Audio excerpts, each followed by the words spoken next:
42 cap Tommel. What a way to kick off the football season. Pumpkin pie. Betting better. 18 plus. Yeah.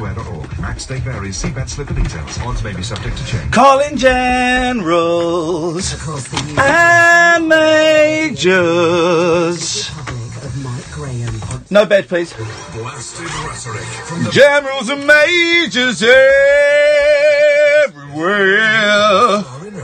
Join me, the Reverend Mike Graham. Revolutionary, rebellious, rebuilt, rebranded. Dangerous mid-morning debate with the great dictator. The Independent Republic of Mike Graham. Weekday mornings from 10 on talkRADIO. Across the UK, online and talkRADIO on the Hour News headlines.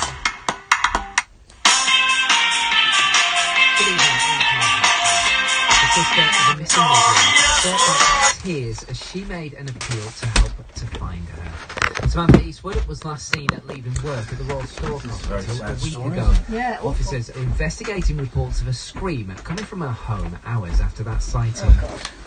Jeremy Corbyn has admitted Labour has been too slow to deal with complaints of anti-Semitism within the party. Writing in The Guardian, he's acknowledged that there is a real problem, but rejected the idea that the party poses any threat to the Jewish community in the UK. As talkRADIO's political editor Ross Kempsell reports, generals and majors everywhere. Within the party is now a priority. Calling generals or should and majors. By so many Jewish people and organisations about what has been happening. He says that they have been too slow in processing disciplinary cases and that he has not done enough, the Labour Party that is, to foster a deeper understanding of anti-Semitism among its members. Zimbabwe's president has told the opposition leader he has a role to play in the country's future. Emerson Mnangagwa insists that Monday's election was free and fair amid accusations of foul play. Passengers who are using some of the UK's busiest routes face more disruption this weekend due to another strike. Members of the RMT union on South Western are walking out for 24 hours in a row over the role of guards. More strikes will be held over the following 2 Saturdays, followed by a 48-hour demonstration at the end of the month. And the first series of Doctor Who to star a woman in the leading role has wrapped up production. Jodie Whittaker took over from Peter Capaldi a year ago. Warm again tomorrow, but not as warm as today. It's going to be dry. We're plugged in. For most, cloudier, breezier across the far. Where's the lead? With some rain. Across the UK, online and on DAB. Shit! Get an earful of unusual nocturnal emissions. I have witnesses. I did say it. Iain Lee. Can you hear me now? Can you hear me now? Fuck you. Unfiltered Night Talk with the original king of unconventional conversation. The Late Night Alternative with Iain Lee. Here we go. Here we go. Here we go. Come on.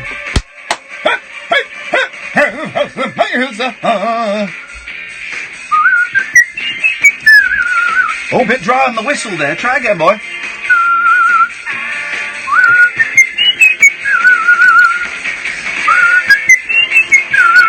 Microphone technique. Yes. Good evening, Friday. It's Friday. It's happening. It's happening tonight.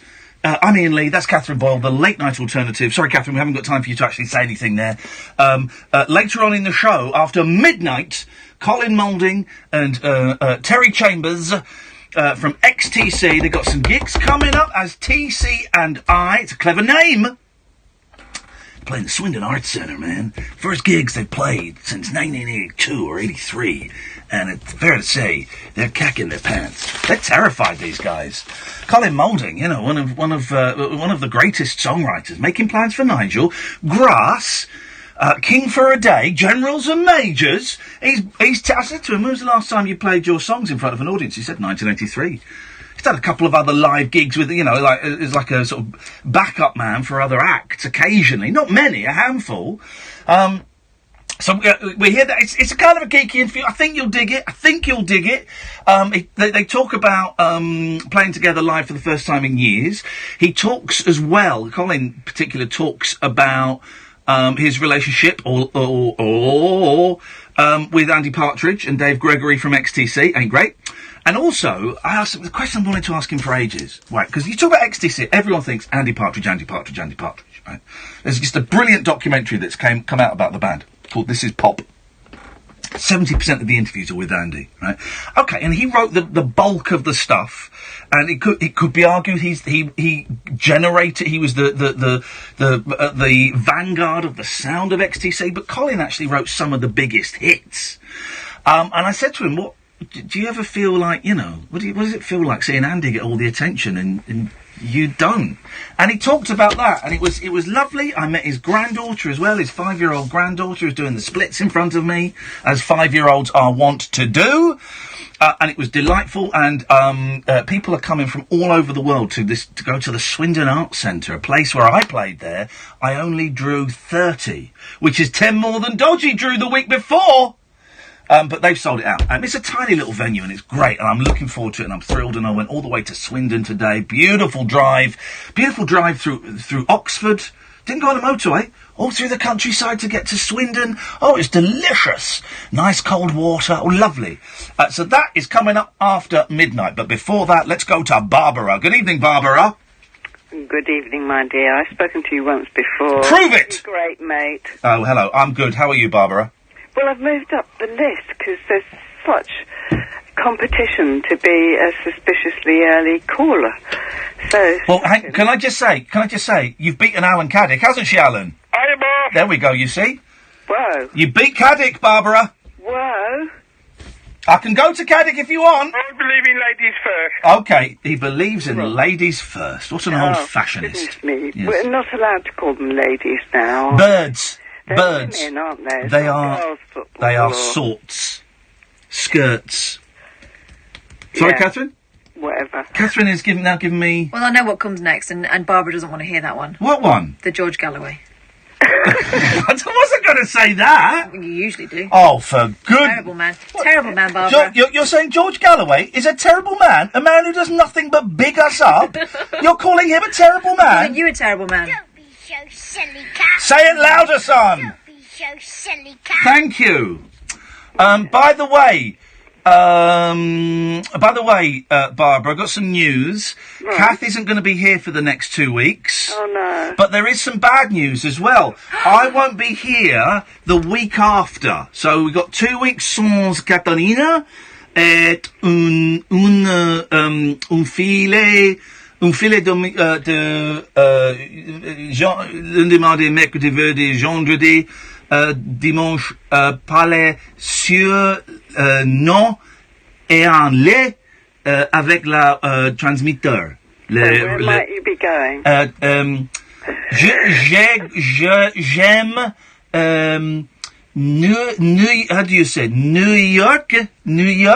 Oh, really? Sur mon deux frères. Oh, really? Oui. Fantastic. There we go. Catherine, you Going with your two brothers, I didn't... Yep. Okay. Do your sons know? I thought they were going. I'm going with... Okay, I'm going... Okay. All right, Catherine... Catherine speaks French, okay, and I dabble. I didn't...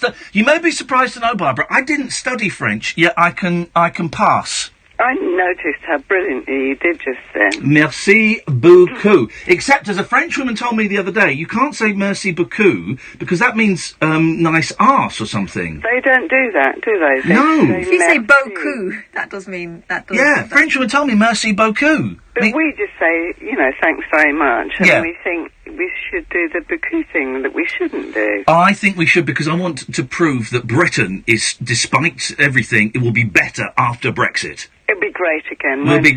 gonna make Britain great again. Be great again. And, I know that, hearing the news recently, there are free and fair and democratic elections all over the world. Yes. They're so wonderful. But Britain is the greatest at electioneering of them all.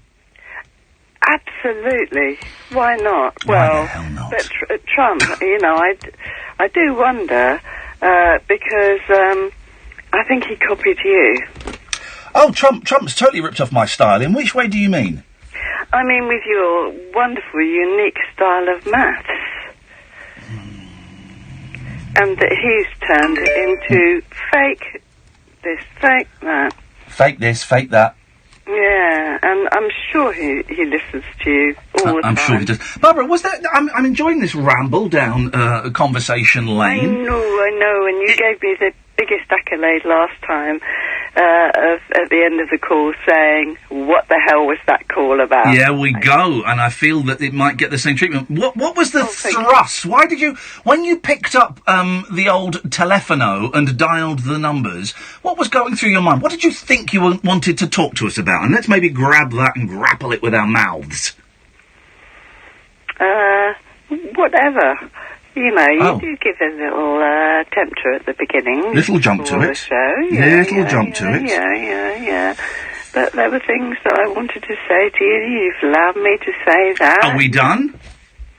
Well, if you want to, we are done. I know how tonight's show is going to work, Barbara. I knew that if I talk long enough, I'd get an idea. We're going to play... OK, so tonight's show, for the first 2 hours, because the last hour it's XTC, tonight's show is phone-in relay. OK, so a call cannot end until there is another call lined up, and when the first caller wants to... Oh, dear. Was that you, Barbara? No. OK. When the first call is ready to end, they say the name of the next caller, and then they hang up. Like a relay race for phones. So, Barbara, you've got a choice. Instead of the baton, it's the chat on. It's the chat on. There we go. Thank you. I'd have got there eventually. So, Barbara, your call is... You get to decide who's next. It's either Alan, Mark, or Dredge. I'm going to go for Mark, because that's the name of one of my brothers. I wish you would. OK, Barbara, you now have to hang up. I will. Goodbye.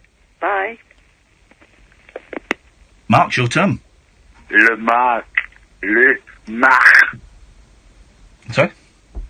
Le Marc. Yes, it is Mark. Hello, Mark. Right, I'm trying to do French here. What are you doing to me, man? You're not... You sound like you've got a cold. I've got a bit of phlegmy. I'm a bit phlegmy, man. You're okay, close. You're being Flemish. You're from Belgium. Okay, that's close. I'm not a Flemish painter, though. No. Painter. No. So, Mark, you have... actually, well, okay. So what would... Hello, Mark. Good evening. Welcome to Talk Radio, home of the hits. Good evening, man. Yes. Okay. Jeez. Hello? So, hello? Hello. What would you like to say? Bonjour. Bonsoir. It's after 7 p.m. What? Bonsoir. Bonsoir. That's an Australian Frenchman. So, what would you like to parlay? Well, I tried ringing you up the other night when it was Sky, wasn't it? And it proper messed up, man. Okay. Well, Skype is open now if anyone wants to call in. I've got late night... I'm not doing an advertisement for it, am I? No. Late night alternative. Wow. Ian. People do laugh like that. I thought it was just people in insane asylums in the movies. It probably is, man. It probably is. Yes. And by the way, guys, Mark is an excellent don't do drugs campaign all by himself. there you go. Classic maneuver. Yes, okay. Right, anyway. Yes. The question I wanted to ask the other night was... Yes. You ready? Yes. Right. Who would your dinner party guest be? 8 people. That's all you need, man. Well, I wouldn't throw a party. Well, of course you would, man. Well, no, I would. Well, no. If you had to. No. No, like you say, of course you would. I haven't thrown... I have never thrown a party. If the Gestapo said you had to throw a party... Oh, God, don't bring Nazis into it. 8 people. 8 people. Make them up, man. Kath? Oh, you struggle. Every day I'm struggling. I would invite Kath. Hello? Hello? Are you bludgeoning someone to death while we're talking? Because if you are, could you wait? Yeah, I can do that. Man. Okay, I would invite Kath. Yeah, obviously. Obviously. I'd invite Sam. Who's Sam? That is going to be dull, man, with Sam. Sam, nobody knows Sam. Well, I know him. I work with him. Right, okay. I'd invite Simon. Simon who? Rimmer? Simon Roberts. I like Simon Roberts. Who's Simon Roberts? The best Simon. Yeah, he's my mate. I used to go to college with him. My God, you know. I can see where this plane's going. It's going. I'd invite Conan. Huh? That's 4. Yeah. I invite Scott. Can I rewrite the question? Because I meant famous people. I'm afraid you're only allowed one question a night. So that's that call over. So now you have to pass the chat on. That's good though. You have to pass the chat on to either Alan Caddick or Dredge. Can I give you my 8 first? Not really not interested, no. I know you're not interested, but can I do it anyway? No. Well, I'm not interested. I know. Let's give you 8 dead quick and then I'll put it on. Ian, come on, man. Stop messing about. Okay. Honestly, I couldn't... Why would I care about... I don't care if you cared. Well, I do care that you don't care if I care or not. I don't care if you don't care, but I do care! Ian, can we sing it? We'll sing it, man. Alright, you sing it then. If you sing it. Right, I'll sing you my 8. Are you ready for it? Yes, mate. Before you do, who do you plan to pass the chat on to? Can you just let us know so we can brace Alan Caddick or Dredge? Can you give me some names? Because I've forgot them already. Alan Caddick or Dredge? Dredge, I reckon. Okay. Right. Dredge, you'll be next. Don't cut me off, though. Okay. These names, man. You phoned up to ask me which 8 famous people I would invite to a party, simply so that you could tell me your 8 famous people, and now you can't even think of one famous person. I've got 8 here. Well, go on then, sing them. Right. Stuart Lee. Okay. This is Talk Radio. Talk Radio. Contact Talk Radio. Call 0344 419 1000. Text Talk and your message to 87222. Text costs 25p plus your standard network rate. Or you can tweet us at Talk Radio. Talk Radio. We'll get you talking. Action Man, what is your status? Over. I just saved at Money Supermarket and now I feel epic. Over. Action Man, do you copy? Look, this isn't a good time, Base Command. This conga line needs me. Really, every time this happens. Save with Money Supermarket and feel epic.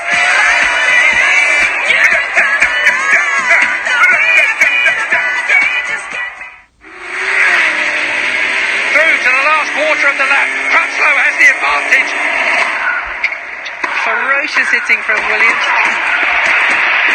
Warrington is going after him now.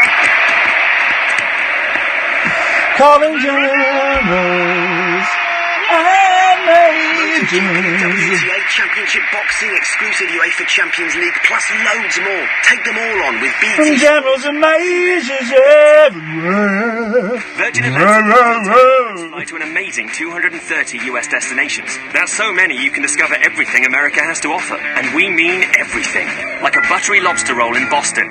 Smearing your face in barbecue sauce in Austin. Belting out a Broadway classic in New York City. And of course, strutting around in cowboy boots in, well, basically anywhere. Get the ultimate taste of the States with Virgin Atlantic and Delta. Go to virginatlantic.com today to start planning your American adventure. Terms and conditions apply. Alarm clock screams. Bleary eyes. Step outside. All quiet. 15 bags. One small hatchback. Try not to wake the neighbours. Kids stir as we lift them in. Faces crease from pillows. Pull out into empty roads. Golden arches. Coffee and bagels for the journey. Over 600 McDonald's open 24 hours. We are awake. The Late Night Alternative with Iain Lee on Talk Radio. Right, so we're playing. We're having a phone-in relay, but we've got a load to talk about. We've got some great phone-in stories, DIY disasters. I know it sounds like local radio, but man, you want to hear what I did today. And if Catherine hadn't been there to witness it, you wouldn't believe it. It was a proper Frank Spencer. Yeah, and it was beautiful. It's trying to build a TV stand, Reg. I don't know how you do that. Sorry. So yeah. Hello? So I went to Comic-Con the other day, right, in London, right, London Comic-Con. Oh, yes. And I went up to the Beano stand, first of all. Yes. Anyway, I got chatting to somebody about old comics. You know, we got on quite well. He said, okay, well, you know, we'll keep in touch. What's your Twitter handle? So I said, @John Dredge. Yeah. There was a long pause. He said, you're not that bloke that phones up Iain Lee, are you? Oh, Dredge! Dredge, there's a fatwa on you from Dennis the Menace. That was the first time I've ever been recognised. He recognised you from this old rubbish, did he? Yeah. Oh, well, the Beano love this show. They keep sending me loads of stuff, and I'm more than happy to take the Beano stuff. Hello, the Beano. I also like the Beano. I was in the Dennis the Menace fan club, and I suppose I still am. I don't think I got ejected. Just so you know, Beano, hi. We love the Beano. But then I started wandering around this Comic-Con. You know, like there's famous people, or allegedly famous people, signing autographs for money. Did you see the Duke of Hazzard? One of the Duke of Hazards. No, I saw two Dukes of Hazzard. Were they both there? And a Catherine Bach. Okay, because I met a Duke of Hazzard. I met one of the Dukes from Hazard when I was in New York recently, and I invited him on the show, and he just laughed at me and looked away. Was it the dark-haired one or the blonde-haired one? It was the dark-haired one. He was an arsehole from a long way. Whoa! Dredge! But there are men in their 40s and 50s who are dropping their Horlicks on the floor in outrage. You're just urinating on their dreams. Well, what happened was he was sort of when no one was asking him for his autograph, which was quite a long time, quite a lot of the time. Sorry. What you mean was when no one was paying him for his autograph. Exactly. No one asks a celebrity for an autograph. Got to pay them for an autograph. Exactly. Yeah. But what he was doing was he was playing an acoustic guitar to nobody. Right. That to me just smacked as being a bit of a idiot. Right. Sort of Hang on a minute. Hang on a minute. You're saying that people who play acoustic guitars are idiots? That's controversial even by my sweeping nonsense. Well, no, he was playing it to himself and ignoring all these other people around him who were sort of, you know, there to obviously help him out and, you know, things like that. Oh, Dredge. But I tell you who was there. Hang on a minute, Dredge. Catherine, would you like to read that headline and read that story, please? It's about to, and I know you didn't want to bring this on, Dredge, but it's about to get very, very dark. So seriously dark. Okay. Here we go. All right. Dukes of Hazzard star Tom Wopat. That's the acoustic guitar player. Pleads guilty in touching case, and we're not talking about a case that brought everyone to tears. We're talking about touching. Former Dukes of Hazzard star Tom Wopat, or was it Wopat, has pleaded guilty to inappropriately touching two women from the cast of a musical in which he starred. Prosecutors say the 66-year-old was sentenced Friday, so this was early this month. Really? Not even joking. To a year of probation after pleading guilty to 2 counts of annoying and accosting a person of the opposite sex. I applauded that man in New York a few weeks ago. I told you I could tell. I could tell he was annoying. Yeah. I could tell he was... Be quiet, Dredge! The New York City resident was charged last August with touching 2 female cast members while rehearsing for 42nd Street at Waltham's Regal Music Theatre in Massachusetts. Man. He also received a continuance without finding for 1 year after admitting to sufficient facts on the charge of cocaine possession. The drugs were found on his person during the arrest. So this is the guy who played Luke Duke in The Dukes of Hazzard. But you could still get his autograph last week. Well, his co-star, John Schneider, who played his cousin, Bo Duke, has been dealing with legal issues of his own. What's Bo Duke been up to? What, jumping over canyons and things? No. Schneider served 5 hours out of a 3-day jail sentence for unpaid alimony in June. Those Duke boys, they're white trash. They're white trash. Who else was there, Dredge? Well, normally I'm not that bothered by these people. You know, they're normally people like man hiding behind tree in Star Wars or something. Yeah. People you've never heard of. Yeah. Anyway, I was wandering along, right? Yeah. Big sign up, James Caan, not the entrepreneur bloke. Whoa! Misery? Yeah. James Caan was there? Yeah. Shut the front door. He's a solid gold primo movie star. How much was it to get a signed 8x6 picture of James Caan? Well, I looked up and he was sat there. There was a big sign up saying no posed photographs. No, of course not. All right. So I said to the woman, okay, how much is it to get this guy's autograph? Because I was quite excited by it. Yeah. She said, just give me the £45 and you can go up there. I was like, I don't think so. Well, hang on a minute, stop the clock, as my boys would say, T. 45 quid ain't that much. It's not that much for a big start. Now listen, you can argue about the whole paying for autographs and stuff. I've done it. I got Nesmith to sign an album for Michael Nesmith to sign an album for me because I had the other threes on there. I wanted it. It was 40. I think it was like $70. If I wanted my name on there, it would have been more. And then I paid $300 to get a picture with all three monkeys. But so 45 quid for James Caan. Isn't the argument that collectors were going up and getting things signed and then selling them on? No. No, because those are people that kind of hang around stage doors and stuff, and they're the kind, you know that someone's going to sell it or trade it when you go, okay, what's your name? Oh, no, just sign your name, please. And that's what was annoying people. No, someone realised, and I think it started in Star Trek conventions in the 70s or 80s, someone realised that people that writing their name down on a bit of paper that had been done for free for decades, that some people were actually prepared to pay quite good money for it. So imagine James Caan's there, right? 45 quid's a picture. But how many do you reckon he did that day, Dredge? 1,000? Loads. I mean, absolutely loads. Say 1,000, right? It's possible. Possible he did 1,000. 45 grand. And I bet that the star gets to keep all that money. As well as that, he'd have been paid a fee to sit there. Tens of thousands of pounds by whoever put on the event to sit there. Mm-hmm. So they can then say, we've got from the Godfather, we got James Caan. You know, Misery is here. So that he'd be getting, I don't know, I'm going to guess, £50,000. He'd be flown over first class, put up in a top hotel.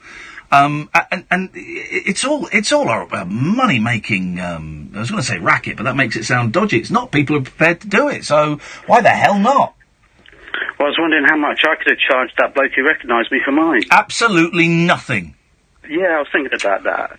Dredge, I feel now it's time to pass on the chat on. You have DJ Artsy or Alan Caddick. Who would you like? DJ Artsy. You're going to go to... Okay, so pass the chat on to DJ Artsy. DJ Artsy, I pass the chat on to thee. No, I hang up, don't I? Well, hang on. Hang on. Dredge, we've got to make sure that DJ Artsy is there. DJ Artsy, are you there? Can you receive? Hey, stop! I'm going to stop you there, DJ Artsy, because we're just checking. So, Dredge, if you could pass the chat on again to him, please. Ashley, can I have Caddick? Okay, yeah, sure. That's not a problem at all. Right. Caddick? He's not fallen asleep. He has not fallen asleep in 15 minutes. Although saying that, it only takes a second to fall in love. Well, it only takes a minute, girl, as you know. Well, I'm seeking treatment for that. Let's go back to DJ Artsy. Okay. So, now, DJ Artsy, are you there? No. Oh, he's not. Hey, baby! I've got to stop you there, DJ Artsy. Whoa. If you be my man, how you doing? I've got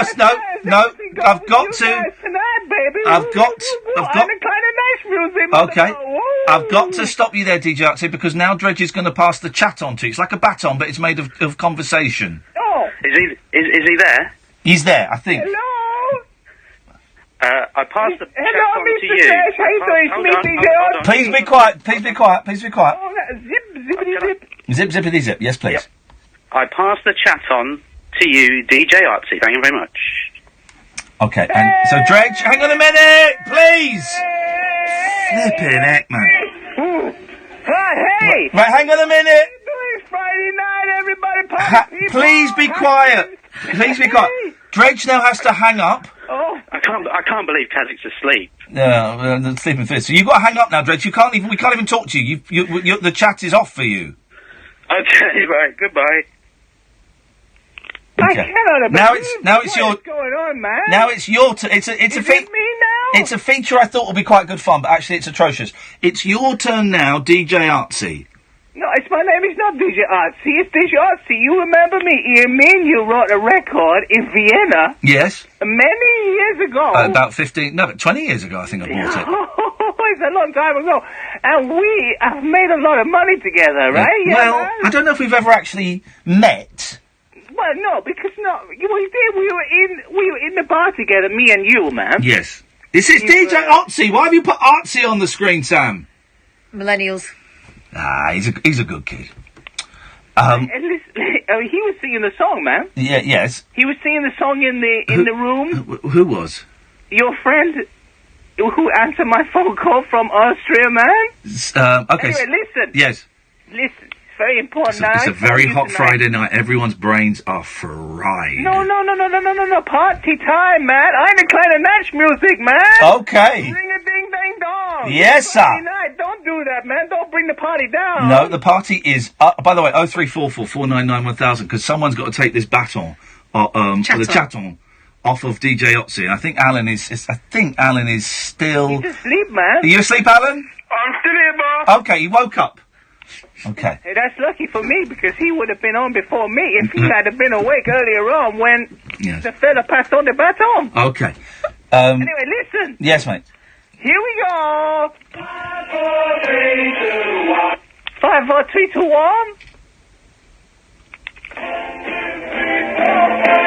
1, 2, 3, 4, 5.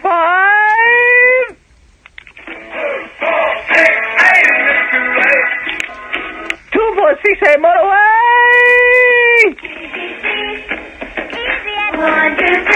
1, 2, 3. Are you ready? Are you ready? Are you there? Here we go, party people! Yay! We can do this together! Hey! Very good! Ha! You guys remember this when we wrote this together in that club in Austria, man? Okay. You got no more number songs? No, man. Okay. I'm trying my absolute best here, man. There's a Paul McCartney song on Driving Rain that has. No, I don't know that album, man. I was listen, man. I was live in Austria last year. I did live gigs, and you said you were going to come, but you didn't arrive for me, man. Yeah. It's that party people time, man. It's Friday night. Let's do this, yo! If you be my girl. 2, 3, 4, 5, 6, 7. 2, 3. I was the king of the numbers. Hey, listen, right? Who am I passing the baton on to? Hang on a second. I just want to prove that I'm right at something. Hang on. Okay. Hang on a second. Let's try. Okay. Let's try this. This should. Hurry up, Iain. You're sapping his party. No. This is my party. I have a party going on here. Okay. Man. Okay. Well, hang on. Here we go. I'm the kind of Nash music, man. Hang on a minute. Hang on. Here we go. Here we go. This should do it. This should prove I'm right.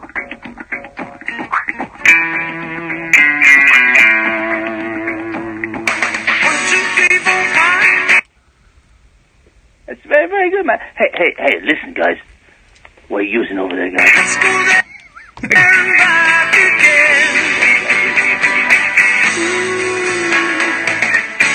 again. What was that, DJ Elsie? I said, hey, what are you guys using over there? Yeah. What are you using? I'm using my Mac. I'm getting on YouTube. I got that song from YouTube. Hey, that's where I got my stuff from. Would you like to pass the baton, the chaton, yes, to Sam? I think so. To Sam or Alan Caddick? I think it's about time we heard from Alan Caddick. Ooh. Over to you, Alan, if you're not asleep. Thank you very much. You've got to hang up now, DJ Otzi. Okay. I tell you what, it's too hot. That's what that phone call was a reaction to. It is too hot. Today was too hot. Today was way too hot. It was horrendous. Certainly was. Yes, Alan. It certainly was too hot. Wasn't it? It was, though. Have you moved into the farm yet? Oh, hang on. Oh. Right, let's stop that. Right, yes, Alan. Have you moved into the farm yet? I moved into the farm on Wednesday. Have you started unpacking? I've done a little bit of unpacking. I've got some men coming tomorrow to put together a desk and a bookcase for me. Today, here's my DIY disaster, Alan, right? Yeah. So I bought a TV stand. Most furniture, you've got to build it, right? You've just got to build it, and I hate it. I've got to build a CD rack, but I'm going to see if these blokes tomorrow will put it together for me if I give them a few quid. But I got a TV stand. I had to put together a flat pack, they call it. And I thought, well, that'd be quite straightforward to do, right? It's nice plain white thing, couple of shelves and a couple of doors on it, right? Yeah. So I did the bit, I did the first bit, the big long bit, and I did the next bit, and I did the next bit. And then, it's got a base, quite a big base, and you've got these, they're not coasters, but they're sort of plastic mounts that you put 8 of these plastic mounts on the base, so that when it stands on the floor, you can move it around a bit, right? They're not wheels, but they're just, So I got this thing there, and Kath came round just to kind of help with, help. She very kindly brought me some crockery and stuff, and so she was helping with that. What a nice house guest. What? Well. Then I sat on a beanbag and supervised. It was great. Well, then you cleaned my toilet off. Well, I mean, God. I'm a single man living alone. I wasn't going to use it like that. I've got 2 other toilets on the farm. One of them is a pot. So Alan, I've got the base of this TV stand on the floor, right? Yeah. And there are 8 of these plastic little lumps that you've got to screw in with the nails. And it tells you, screw in the little things that are G with the nails that are 6. So you can look at the thing, you get the thing. So I've got these big nails, and I'm screwing it in, right? Screwed it in. It was not hard, because I thought, well, maybe it's got to be tough, because it's got to be steady. This is what is going to keep it steady, right? So I'm screwing it. And it took me about 10 minutes. Kath came in. I had sweat pouring off me. Took 10 minutes to screw the first one in. There's 8 of these things. I'm thinking, geez. So I get on to number 2, right? Yeah. It takes me half an hour to do 4 of them. That's half, right? Okay. Screwing in these little plastic stubs, right? And I thought, well, for number 5, I'm going to employ a different technique, right?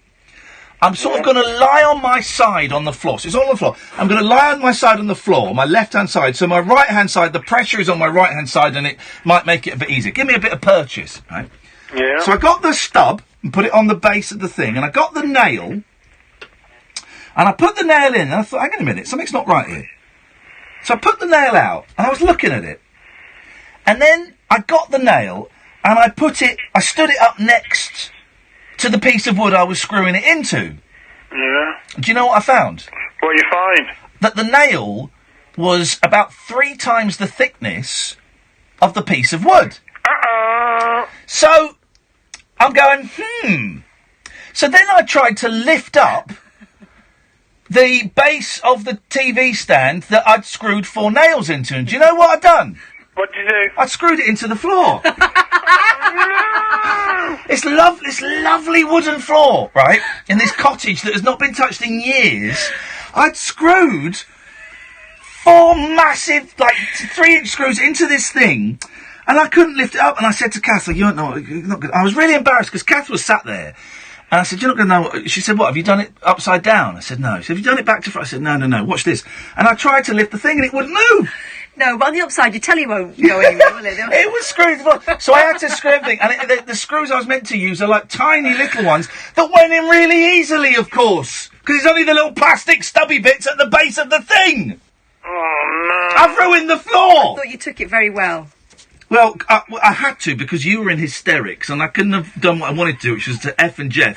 Otherwise, I'd have looked like a bad sport. So I had to pretend that it was fine that I'd wasted half an hour and had lost 3 pounds in sweat. So that has been my day, Alan. Well, I've been on the allotment doing some motivating. Doing some what? Rotivating. In the ground. Okay. Oh, rotivating. What? No, mate. Not in this temperature. 1, you'll die. 2, the ground is solid. No, we had a bit of rain early in the week, and that softened it up. Really? Everywhere else is dry as a husk. Well, we had a little bit of rain, and that was just a job for softening the ground. Okay. Well, that sounds like you've had a great day, Alan. Who's next? Well, that's your choice. That's your. The options. The options are Sam or Brunella. Sam, You up? Okay, you got a hand in the... Bye. Right, Alan, you've got to hang up now. Right, and Sam, you've got to stay there until after this. Across the UK, online and on DAB. A radio star is born. You're going to That love it was. Talk Radio. I was pissed off. Whether your business But I could is also small or see, large, I was able to see, think, oh, in 20 minutes I'm going to find this Santander, hilarious, so so are I'm just ours. going to jump to That's that bit why now we've and been miss out awarded this, Business Bank of the this Year 20 for 4 minutes of years anger. running. Because no matter what size your No, business, hilarious. we have You've got a story dedicated there. local business relationship story. managers It who was- help you it along the was way. ridiculous. So with us in your corner, the sky's the limit. always Visit try to remember santanderbusiness.co.uk to find as long out as no more. one's injured. Here to Yeah. help your Like, business sorry. prosper. It's the other one for Santander. the vault. Business Money Facts Award 2015 to 2018.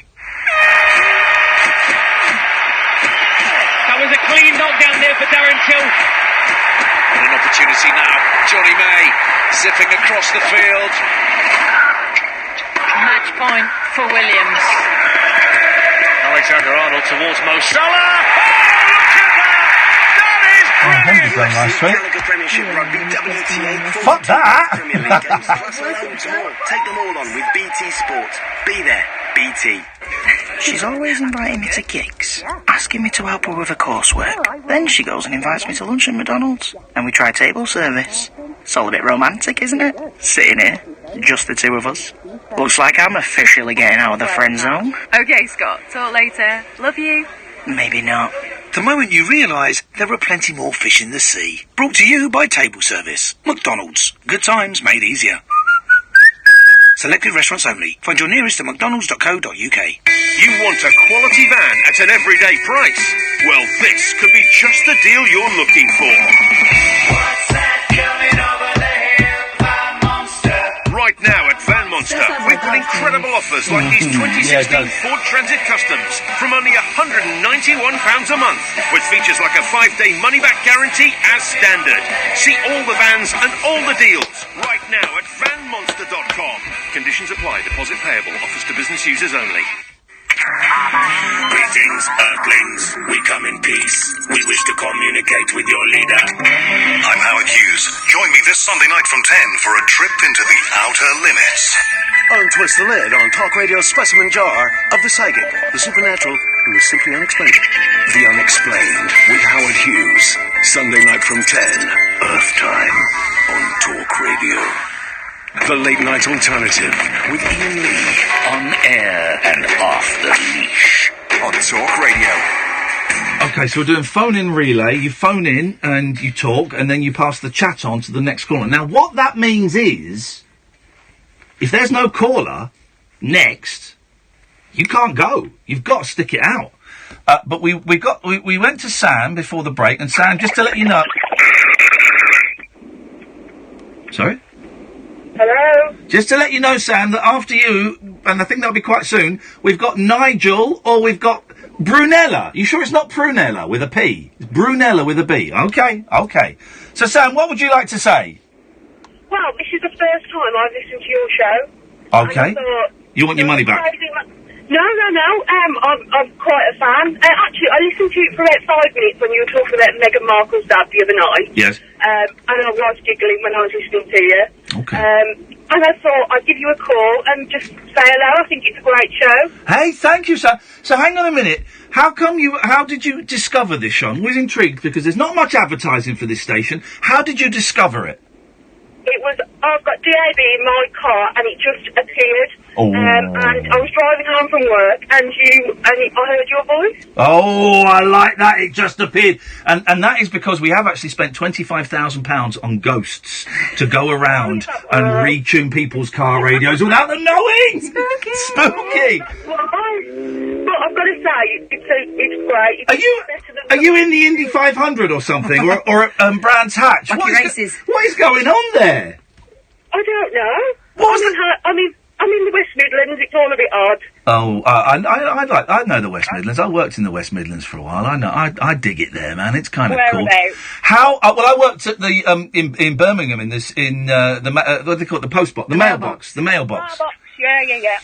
But I used to drive up there every Friday and then come back on a Saturday. I used to love it up there. Great food. Found a great Korean restaurant. Beautiful. Oh, you can't beat a curry in Birmingham. Yes, loads of curry houses all over the place. Yeah. Loved it. And I always also found everybody was lovely, apart from the bosses at the radio station, everybody was lovely to me up there. I was always made to feel very welcome. I think it gets a bit of a bad name because of the accent and, you know, and there are parts that aren't... Oh, the accent is hideous and the area is a dump, but no, I'm joking. No, I think it does, but then a lot of people, you know, Liverpool gets a bad rap and Manchester kind of gets a bad rap. Places do, and it's just, it's kind of snobbery and it's rivalry and all of that stuff, but I love Birmingham. I had a great time. I worked there for a couple of years, Fridays and Saturdays, and I loved it.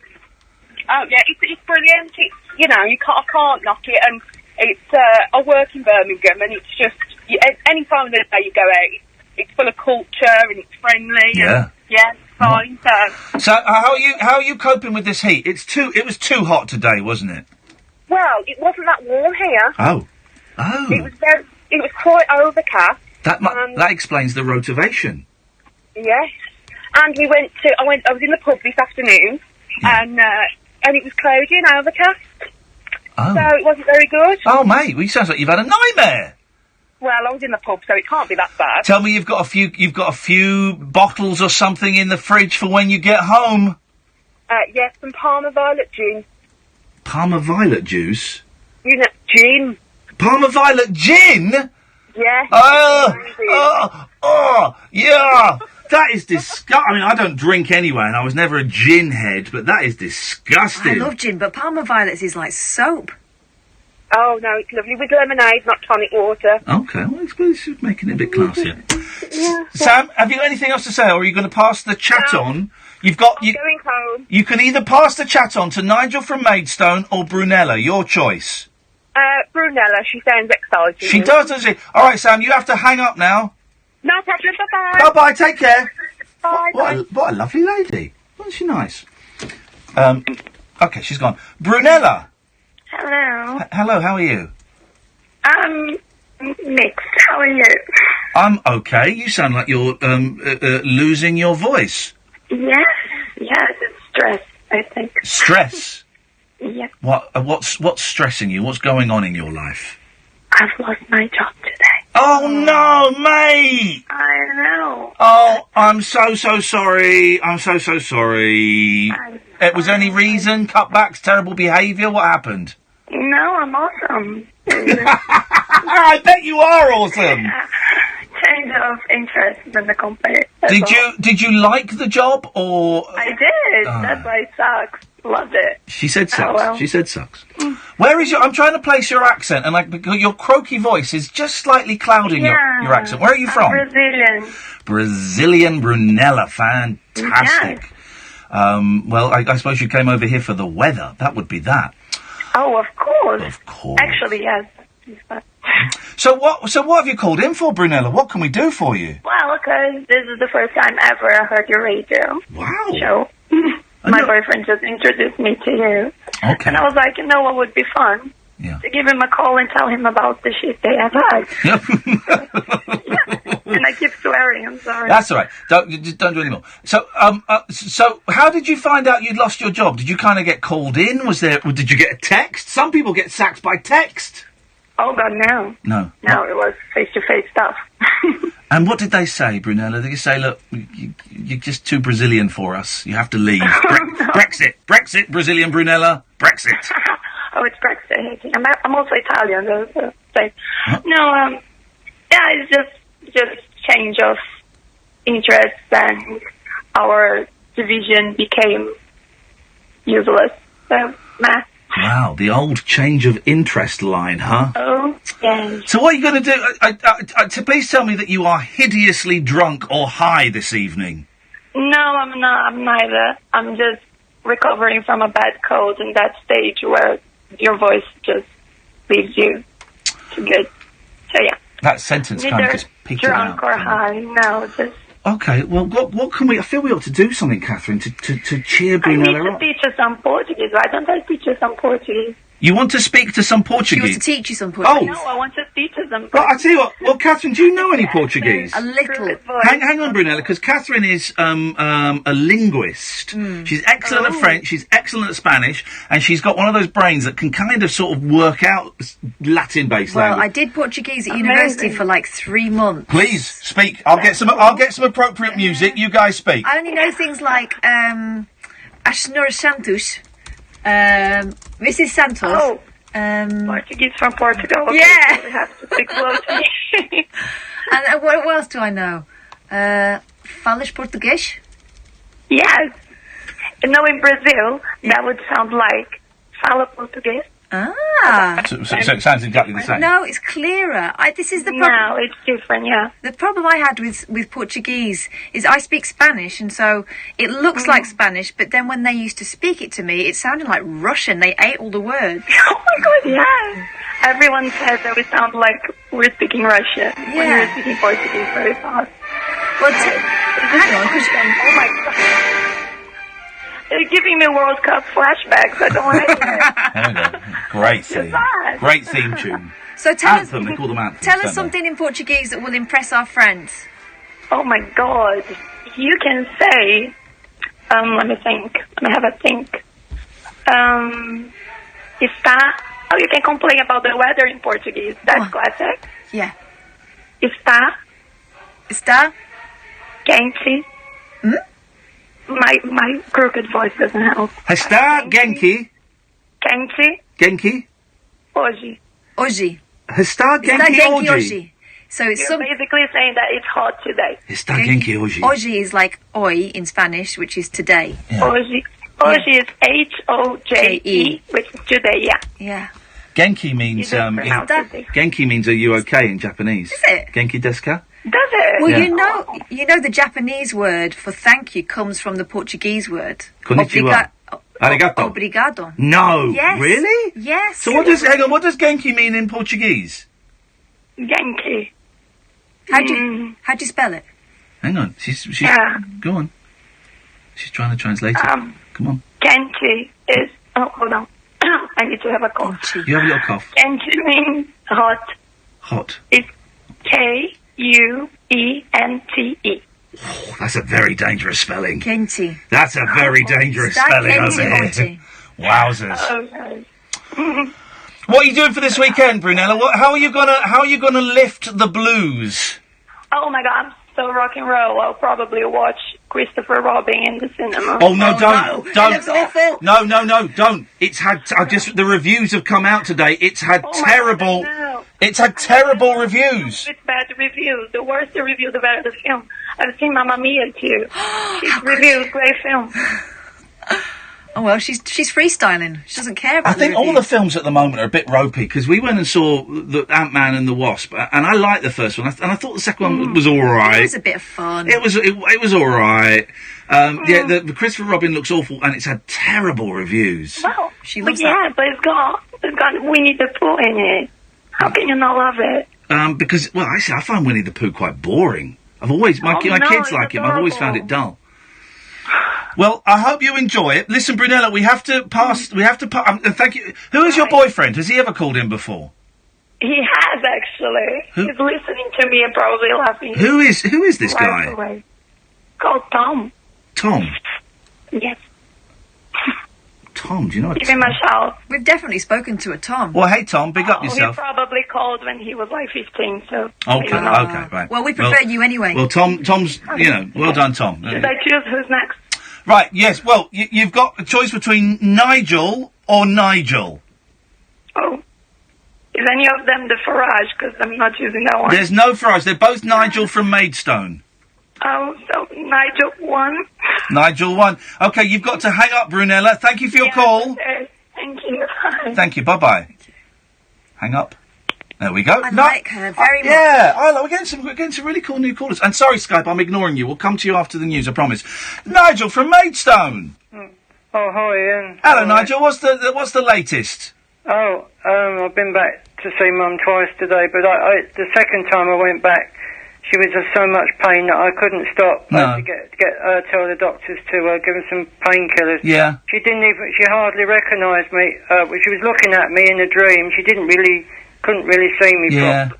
Because I think the pain was affecting her eyesight and stuff. And It would do, yeah, it would do. she was delirious and that type of thing. I'm really sorry, buddy. Well, I saw her earlier on, the first time I went to see her, she actually was talking to me a bit. Yeah. But she was still in some pain.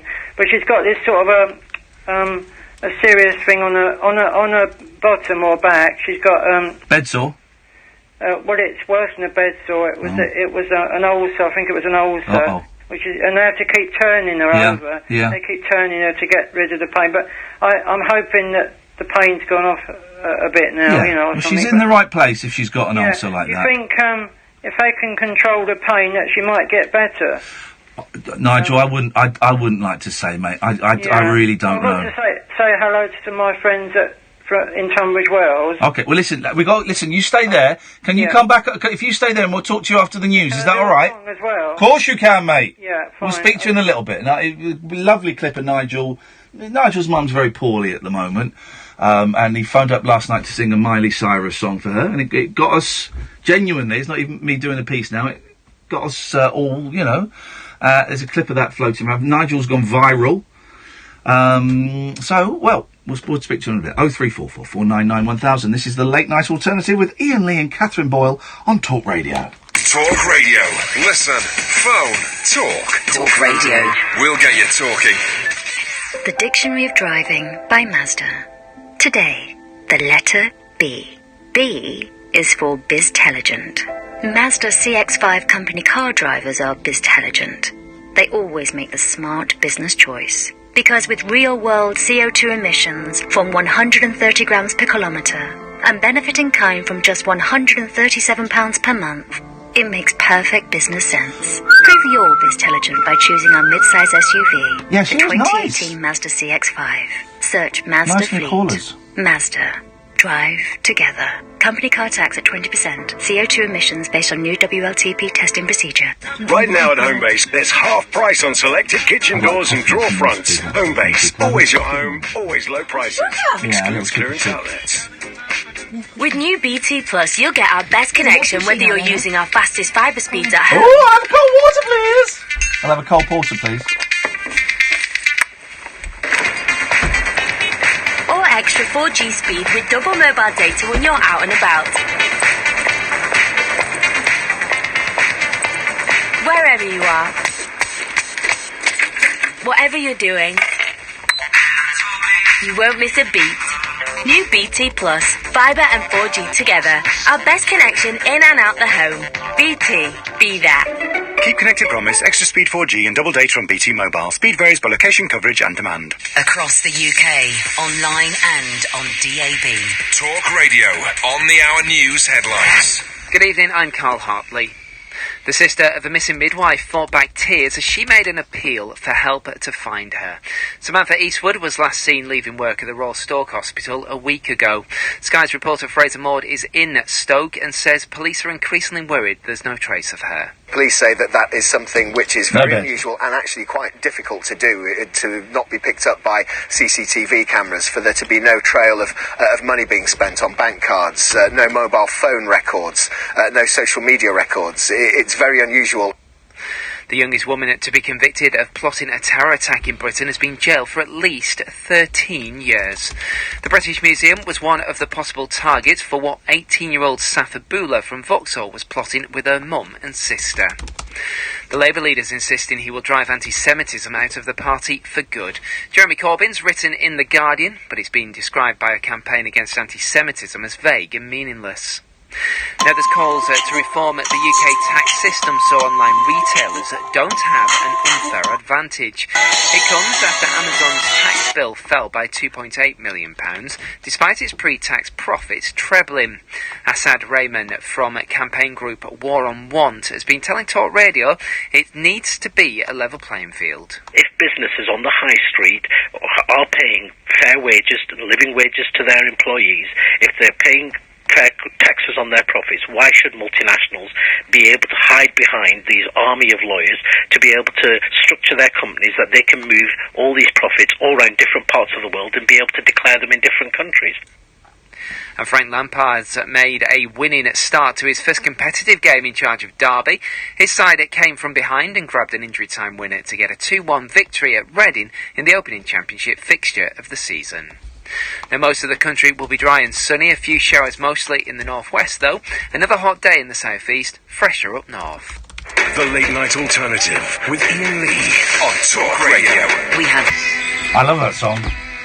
And... yes, he's saying grass and not grass. Well, I suppose that's the Swindon accent. That's the Swindon accent. But you're supposed to... everyone thinks, oh, yeah, smoking... No, it actually means grass growing. It's all about snogging in a field. That's what it's about. I'm done with that. That's it. And we know you are. Oh, no, I pressed pause. There we go. This is XTC, by the way. Colin Moulding and Terry Chambers on after 12. If you want to treat yourself, if you want to hear an album of pop masterpiece... In fact, it's going to be the first album... when I get my CDs out, first album I'm playing in my new house.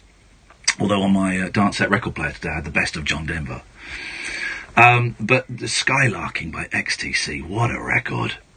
What a record. It really is just a stunning pop, slightly psychedelic, slightly folky masterpiece. Colin Moulding, Terry Chambers from XTC on the show after midnight, talking about their live shows that they're going to be doing later on in October in Swindon. 0344 499 1000 is the phone number. We can do Skype in a bit as well. I can see that Ollie and Tom have been calling in a bit, and we'll try and get to you. We'll try and get to you in a bit, but Nigel is on at the moment. Good evening, Nigel! Oh, but hi Ian, back again. Back again. Dun, dun, dun, dun, dun. I want to say hi to my friends before I forget their names in Tunbridge Wells. Good friends, huh? The ones that watch me when I sing on the bandstand. Okay, well you can phone them up. Well, they're listening to the show. Oh, are they? But yeah, they're listening to 3 more people listening to the show. Well, do you know what? That almost triples our audience. Yeah. So it's hi to Alex and Sam and Jake. Strong names, good names, yes. Up yourselves. I don't know. Well, the girls weren't there this afternoon. It was just all boys. All boys. Boys club. Boys club. Boys club. It's a cafe called Woods on the Pantiles. Woods on the Pantiles. On the Pantiles. Pantiles. Do you know, Mum's got so much stuff. I really don't know where. If I had to move, I don't know where I'd put it. Because I kept buying her presents, you know. Yeah. I do loads of dolls and teapots and... Oh, was she a teapot collector? Yeah, I've got 200 for her. Flipping heck, Nigel! Yeah, that's a lot of tea! And it's so sad. It's so sad, isn't it? Because, you know, she wanted to get back to her stuff, and I hope she does. She gave me a wedding ring, and she wanted me to wear it, you know, from Dad. Well, that's a lovely... So we can... It's a goal to keep it so that we'll never be apart. I do feel so sad, because I know it's going to be really hard for her to get better. But, but there's always a chance, maybe. If you can get rid of the pain. The pain is what's called running her down, you know. Well, there was a lot of love for you on Twitter, because you know you sang that... What's this viral thing mean? Well, you know that you sang that Miley Cyrus song last night? Yes. Well, the boffins at Talk Radio, because we got cameras here, they filmed it. Yes. And they put it on Twitter, and it's had something like nearly 2,000 views. And does it go on YouTube as well? No, it might go on the Talk Radio YouTube channel. Well, can I get it on Twitter somehow? Are you on Twitter? Yeah, well, Nigel Reader Free is my Twitter. Okay, well, if you go to @talkradio and scroll down, it's one of the videos there in their feed. Well, could you transfer it to Nigel Reader Free? Okay, okay, sure. Nigel Reader Free is my Twitter. Okay, I'll take a break from doing this live radio show to find a video clip. Yeah, and, not now, but... Well, I'm not going to do it later on, mate, if I'm completely honest. I see. So, you talk to Catherine while I do your... Then I can see it when I put the laptop back on tonight. And yeah, you'll be there in your notifications. Here we go. And it's me talking to you on the radio in the studio, singing a song. Yeah, That's exactly what it is. It's what happened last Nigel, night. I won't be able to see me though because I'm on your. There's no camera on you, Nigel. And I've just zapped it to your inbox. I don't like what's going on with my hair there, but that's not really the point of it. You found it, have you? I found it. I've sent it to you. I've tweeted it to you. Thank you very much. And it's my pleasure. Oh, so pleased. That means viral when you get when that goes onto Twitter. Then. Well, viral means lots and lots of people have seen it. So I was exaggerating slightly, but it certainly had. Let me just click on it. It's had 2,325 views. That's quite a lot. That is not bad. That's not bad. And of course, people listening on the radio, there's more people listening to the radio, isn't there? Oh, about 100,000 people will have by the end of the weekend have heard or seen your touching tribute to your mum where you sang that Miley Cyrus song. When you sing live, when you're on the radio live, a lot more people hear you as well, don't they? And I put it in the podcast as well. There it's you gone go. out today. Oh, thank you. What was I going to say now? Were you going to sing a song for us? Yeah, so I'll do you a short song. I can't be too loud because neighbours. I'll do a classical one, Dream a Dream. Beautiful. The church one. Yeah. What was I going to say? Oh, God. Okay. I can't remember what I was going to say, so I'll fire away with the song. Fire away. Away you go. Yeah. Here we go. I'm just going to turn the mic. Just see if you can hear this. Okay. 1, 2. Can you hear that? Okay. Yeah, it's got his own PA system. Yes. Press the knob in. And here we go. Dream a dream. Thank you. Take it. Thank you. Oh. 1, 2, 2, 3. 1, 2. Oh, to Miley Cyrus.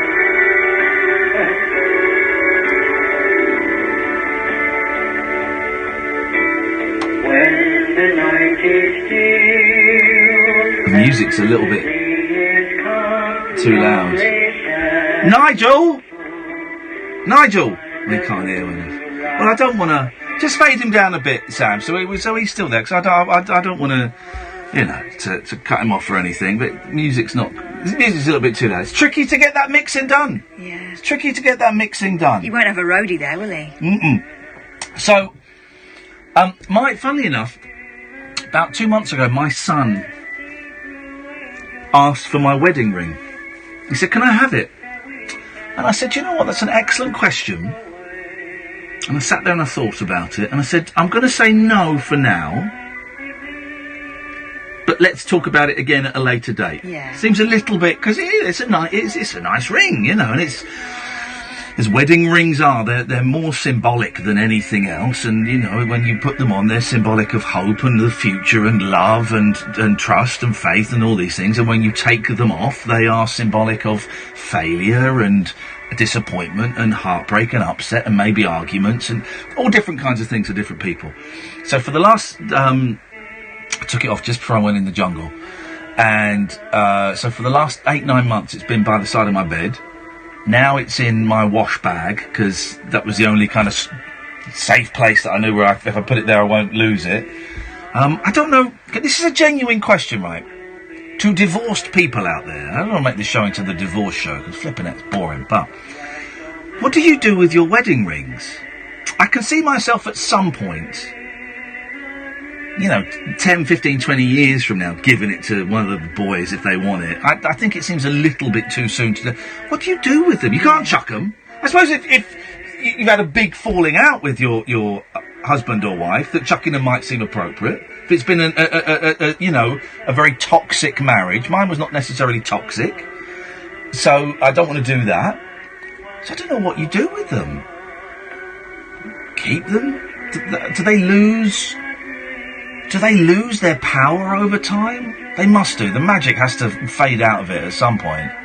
I'd see it before I went to bed and just think, oh, you F that one up. That was the thing. But does the magic go at some point? I would imagine it does, but you're right to hold on to it now. Because, apart from anything else, diplomatically... Well, if I chucked it away, that's like slapping her in the face. I wouldn't. I know you wouldn't chuck it away. But also, if you gave it to one of the boys now, and she said, and your wife saw that, then that's a statement, isn't it? Yeah, I suppose it must be. Keep it until he's old enough to appreciate what it is. Yeah. And then sell it to him, because it was quite expensive. I think they were from Tiffany's, those rings. Nigel, the music was a little bit too loud, but we managed to, we got the essence of it. Yeah. And we all, as always, send you and your mum the very best, and you keep us informed. I think it's because I was singing in a different position. Oh. I was away from the speaker more. But okay. It's job to balance it over the phone. It is. Well, just to let you know, for next time that... Oh! We've got a phone call, Nigel. We have to go. I'll see you later. Bye-bye. Bye-bye, Nigel. Bye-bye, Nigel. Bye-bye, Nigel. All right, how does this work? Hello? Hello, Skype. It says here that we've got Keith and the girl on Skype, but yet they are... Are you talking to us? Uh-oh. Idiots. Absolute idiots. It's America. That's America for you. That is America. These are the people that are going to lead us into Armageddon. They can't even work Skype. You got to do your settings. Speak to us. I tell you what, we're going to go to a break because that's what we do, and we're going to leave you there. And when we come back, you better be talking to us. Talk Radio. Contact Talk Radio. Call 0344 499 1000. Text Talk and your message to 87222. Text costs 25p plus your standard network rate. Or you can tweet us at Talk Radio. Talk Radio. We'll get you talking. For the next 2 weeks, the Super Boost window is open wide. We're taking our price boost and super boosting it. Here's a little example. If you take Les Scissors England Korea and price boost it, you've got Masons. Should have played for France. And if you super boost Mason, you get 42 Cab Tomo. What a way to kick off the football season. Sky Bet. That's betting better. 18 plus. BeGambleAware.org. Max stake varies. See bet slip for details. Odds may be subject to change. Eligibility restrictions. Further T's and C's apply. At Argos, our new ranges are out now, online and in our new catalogue. Get 3 for 2 on top brand toys and mix and match with thousands of lines to choose from. With Argos, you're good to go. Conditions apply. Offer ends 7th of August. Cheapest toy free. With new BT Plus, you'll get our best connection whether you're using our fastest fibre speeds at home. How does it feel? Tell me now, how does it feel? With double mobile data when you're out and about. Wherever you are. Whatever you're doing. You won't miss a beat. New BT Plus, fibre and 4G together. Our best connection in and out the home. BT, be that. Keep connected promise, extra speed 4G and double data on BT Mobile. Speed varies by location, coverage and demand. You want a quality van at an everyday price? Well, this could be just the deal you're looking for. What's that coming over the hill, Van Monster? Right now, Van Monster, yeah. 2016 Ford Transit Customs from only £191 a month, with features like a 5-day money-back guarantee and standard. See all the vans and all the deals right now at vanmonster.com. Conditions apply. Deposit payable. Offers to business users only. A radio show for people who know the best part of the day is the night. You are so full of... On Talk Radio. We'll get you talking. You are. Good time. Catherine and I were arguing during the break. She claims to be a drummer. No, and I said, "Go on then." And she went, "I can't do it now." I didn't claim to be a drummer. I said I played drums in a concert once. Right. Okay. Well, like, I only did dumps. Only people like Keith Moon or Phil Collins play drums in concerts. Not in a kids' concert. Go and do it. I was using the I was using that. I was using the right, come on then. The bass drum. Let's hear it. Let's hear it. You said, come on, Pete Best. Do your fingers on the table and the foot and the foot. Because you can't. I'm not a performing monkey. Because you can't do it, mate. I totally can do it. You can't do it. She can't do it, Henda. I totally can do it. She can't do it. Oh shit! Yeah, you know that. Well, exactly. He's just bitter. Now, can you hear Catherine on through the Skype? Yeah, okay. Can you guys hear me? Yes, we can. It's Henda from Keith and the Girl. It's a great podcast, guys. Go and get it. They do it every day. They work harder than we do. But we won't hold that against them. How's it going, man? You all right? I am so addicted to this now. Uh-oh. You guys are one thing. Your voices are just smooth in my ear. But then your community, the comments, the hellos, the extras. Yeah. I love it. Are you high on a drug? Are you high on an American drug today? I should be. Wowzers. I was earlier. What? But now, drugs are legal, aren't they? Is weed legal in America now? Weed is very stupid in America. So what happens is some of our states are legal on a state-by-state level. Okay. But federal law can get you arrested and shut down. It's very odd. When I was in New York, I kept seeing this wagon, and I can't remember what it's called, but they were basically they were selling like cakes and edibles, they call them. Edibles, right? And lollies, those candy bars with weed in. You can tell I listen to Keith and the Girl. I know all about edibles now, and Hemda's into blunts. I love you, Kath. Which I think I had to look them up, Hemda. It's like a doobie, but it's got a cigar skin on it or something. Okay. Oh my God! Can you just talk to me about weed? You saying weed words is so fun. I never heard the word blunt said in that accent, and I just want to pick that up. I just moved. Right, I moved into a very, very nice little village. There's hardly any houses there, and I went. Right, I did the thing, right, where you go and knock on people's doors to introduce yourself, right? So yesterday, I knocked... Convicted pedophile? Sorry? That's what we have to do here if you're a convicted pedophile. You have to go and tell everyone. Over here, we just call it manners, but there it's legal. It's protecting your children. Okay. It comes off different in that accent. I'm not a paedophile. Okay, let's just get that clear before that becomes a meme or a hashtag. Hashtag Ian touches. Doesn't, right? No, you don't have to have all of the things. You can have just some of them. By the way, the greatest television show of all time, To Catch a Predator. Oh my God, sick, right? Isn't it the best? It's such a naughty show, but it's so good. You have to stop saying the word naughty. What? There's naughty. Why did you bring condoms and lubes when you thought you... Oh, God. I just visiting a friend.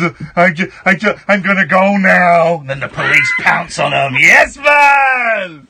That's such a good impersonation. Holy shit. It's good. No. I'm so sorry. No, but so I went and knocked on the door next door, right? And as you walked up the path, you could just smell this skunk. Right? It was like the strong stuff. Just smell it. I thought, man, there's going to be a house full of stoners. And I knocked on the door, and this kid who's got to be about 14 or 15 opened it, bug-eyed, like smoke kind of wafting out. And I went, hello, mate, I'm Ian. I'm your new neighbour. Oh, yeah, okay. Don't tell my parents. No, I said, is your dad in? No, he's out.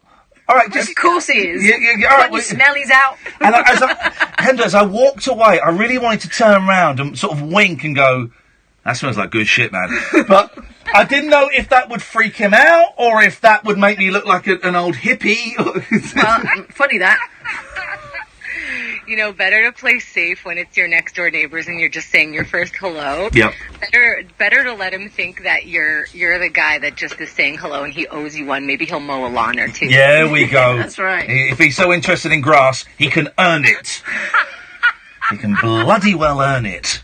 Yes, now you sound like an old guy calling it grass. Well, he's smoking a bit of pot, and I simply will not stand for it. It's really tough because weed is now in the air so much. So if you're trying to lay off it, it's such a friendly one that people won't even share their tobacco cigarettes with you, but they'll be happy to pass you their joint. It can't. I'm in recovery, so I can't touch any of that stuff. But it makes sense. It makes free the weeds. I think it kind of makes sense to do all that. But you're right. You smell it everywhere now. It's everywhere. Yeah. That's like, it's like smelling sex everywhere because sex is good for some people but dangerous for other people, and some people are, trying to be monogamous or celibate or whatever. Yeah. But if you're smelling that everywhere and you're not allowed to have it, but it's good for people and it's exciting and it's natural and it's it's okay for a lot of people to do, but not for some. That's rough. That's like smelling a bakery everywhere you go. I've got to say, if I can smell someone else's sex, it doesn't really put me in the mood. It makes me think, I'll crack a window in here. God. Well, so you're in the same room as a sex person? Apparently so. I mean, so this isn't if it's that strong you can smell it in the street, someone needs to shower. But imagine you're in a bus and you just go, right, who here has been having sex? I can smell it. I can smell your sex. You're not allowed to do that. Man. It's not healthy for my recovery. I need to stay celibate. I need to stay away. Luckily, though, we have soap, and well, as we've discovered, vaginal soap, vagina soap. Right, oh, stop saying Was that here or was that in? That was here. We saw that advert, wasn't it, for vagina soap? Now sex will only smell like eggplant, just roasted eggplants and peach. Okay. The reason why I called. Oh, there was a reason for it, right? It's not just to drag our show into the gutter. You mentioned what to do with the wedding ring, and I just took off my wedding ring 2 months ago. Mate, go on.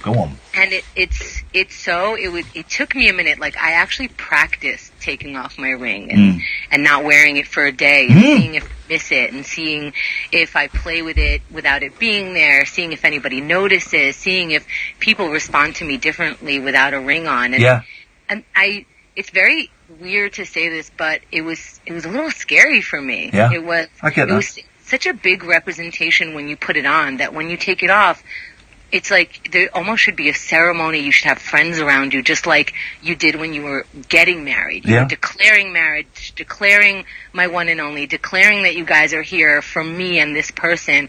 And I'm way into divorce parties, I think, is what I'm getting at. Yeah. Yeah. Oh, I think so, because it's. I think I might have said this when I was over there. That divorce is this word that we kind of throw. Oh, such and such has got divorced. Oh, divorce is so easy these days. But when it's happening to you, when you're going through it, it isn't just a word. It's this huge thing. And whereas a wedding, you got the build up to it, but then it's a day. You've got a day, and on the day before you're not married, the day after you are married. The divorce, you get the papers through and stuff. And I'm still waiting for that. But it just kind of drags on this uncertainty, and it's like walking through through mud or something. It just drags on, and I kind of like the idea of having a divorce party, not because it's two fingers up to the person that you're not married to anymore, but it's kind of, I don't know, a rite of passage. It's you coming out the other side, something like that, isn't it? Yeah, and it's also support to what's happening when you get married. Everybody already knew that you were together, most likely, unless you're getting, randomly one of those quickies. But we already know you as together. Everybody already knows us as together, so it doesn't really make a difference other than we're acknowledging. Yeah. So I feel like a divorce, maybe party is the wrong word, but it's the support. All people are doing when they're coming to your wedding is going, I'm into this. So when they come to your divorce party, they're saying, I'm into you. You're not alone. We know that this is a big part of your life, just like the wedding was. So we want to be on your side. We want to, because divorce doesn't happen like, I guess maybe, I never really thought about it, but it's not the paperwork. It's not the moment that you say, hey, we can't be together. It's the triggers. The other day I fell off my bike and I'm like, gotta call my ex-husband. I have no choice, that's just what I do. That's the number I have memorized, all that stuff. And then I go, don't call, don't call, don't call. It's those moments where suddenly it's like, wow, that was my family. It's my family. That's like not being able to call your mother, your brother, your sister, your anything. It's tough. Even if you had a fight with them, even if you're so mad at them, and even if you know that it's not right to be together, for years and years, they were the person that you called without even thinking. Yeah. My brother-in-law lives abroad, and he's over this week and next week. And I've not spoken to him since, I split up with his sister. And I like him a lot. He's a really good guy, but I don't know. He might hate me. He might be ambivalent. I don't know. And so I sent him a text and said, look, man, I don't know I've never done this before. I don't know what our relationship is supposed to be now, but I still think you're a cool guy, and my kids want me to take your kids swimming, but I can't do it on my own. Would you be up for coming swimming with us next week? And the 4 kids. And And were you braced for him to say, were you prepared for him to say no? I was prepared for him to ignore it or to send me abuse or to send me a loving text. And it was the latter. He said, look, this is cool. I'd love to see you. I know the girls would love to see you. Let's go. We're going to go to the swimming pool on Monday. The 4 kids and me and him. And it will be a little bit weird to start with and then it'll be fine. And, but it's all the other people around you. I don't know how I'm supposed to react, how I'm supposed to, if I still have a relationship. But the thing is, it's weird for them too, because they haven't seen all the stuff that's been going on between the couple that they supported. And they came to your wedding because they were your friends and, they liked the idea of you being together and all that stuff. And so all of a sudden, these guys aren't together anymore and nothing's changed for them. Yeah. Nothing's changed for them, but everything has changed, So what? You've made family with the family. I mean, you've been calling them family. I still talk to my parents-in-law. Because they're my parents. I remember getting married and I said, people would always ask me, what's the difference now that you're married? And I said, nothing. The only difference is my in-laws can't get away from me anymore. It's true, though. It's true. So what did you do with your ring in the end? I put it in a bowl where I can't see it, where I won't lose it. I don't want to lose it. Yeah. It's sacred in a lot of ways, but not right now. Right now it has to be put away. I don't know what to do. It was such a good question when you asked that, because I thought of taking it off. I thought of not losing it, but I didn't think, what do I do? And I don't have children. I'm not going to have children. I feel like it will be like the tattoo that you changed your mind about, where you just know it's your timeline and it's on your skin. And this person is on my skin. They've been my family. They'll always be my family. So maybe the ring is a representation of the family that I have in essence. Does that make sense? Yeah, it does. And you're right about that thing. I played with taking it off and walking around the flat with it off, and then I put it back on, and I made the mistake of leaving it by my bed the whole time, and I should have hidden it. But I took it off. I made a deliberate thing of taking it off before I went to Australia to do the jungle, and that was... That's scary. It was scary. It felt like a really big thing, because I knew I'd be on TV, and I knew that people close to me would notice it. But the day before I went in, I was interviewed by the press to say, this guy's going in. And a journalist for a newspaper said, so when you're in the jungle, are you going to be looking for love? And I went, whoa, no, man, I'm married. And she rightfully said, well, you haven't got a wedding ring on. And it completely caught me off guard. And I stumbled and I stuttered and I went, oh, I've just made the decision I don't wear one.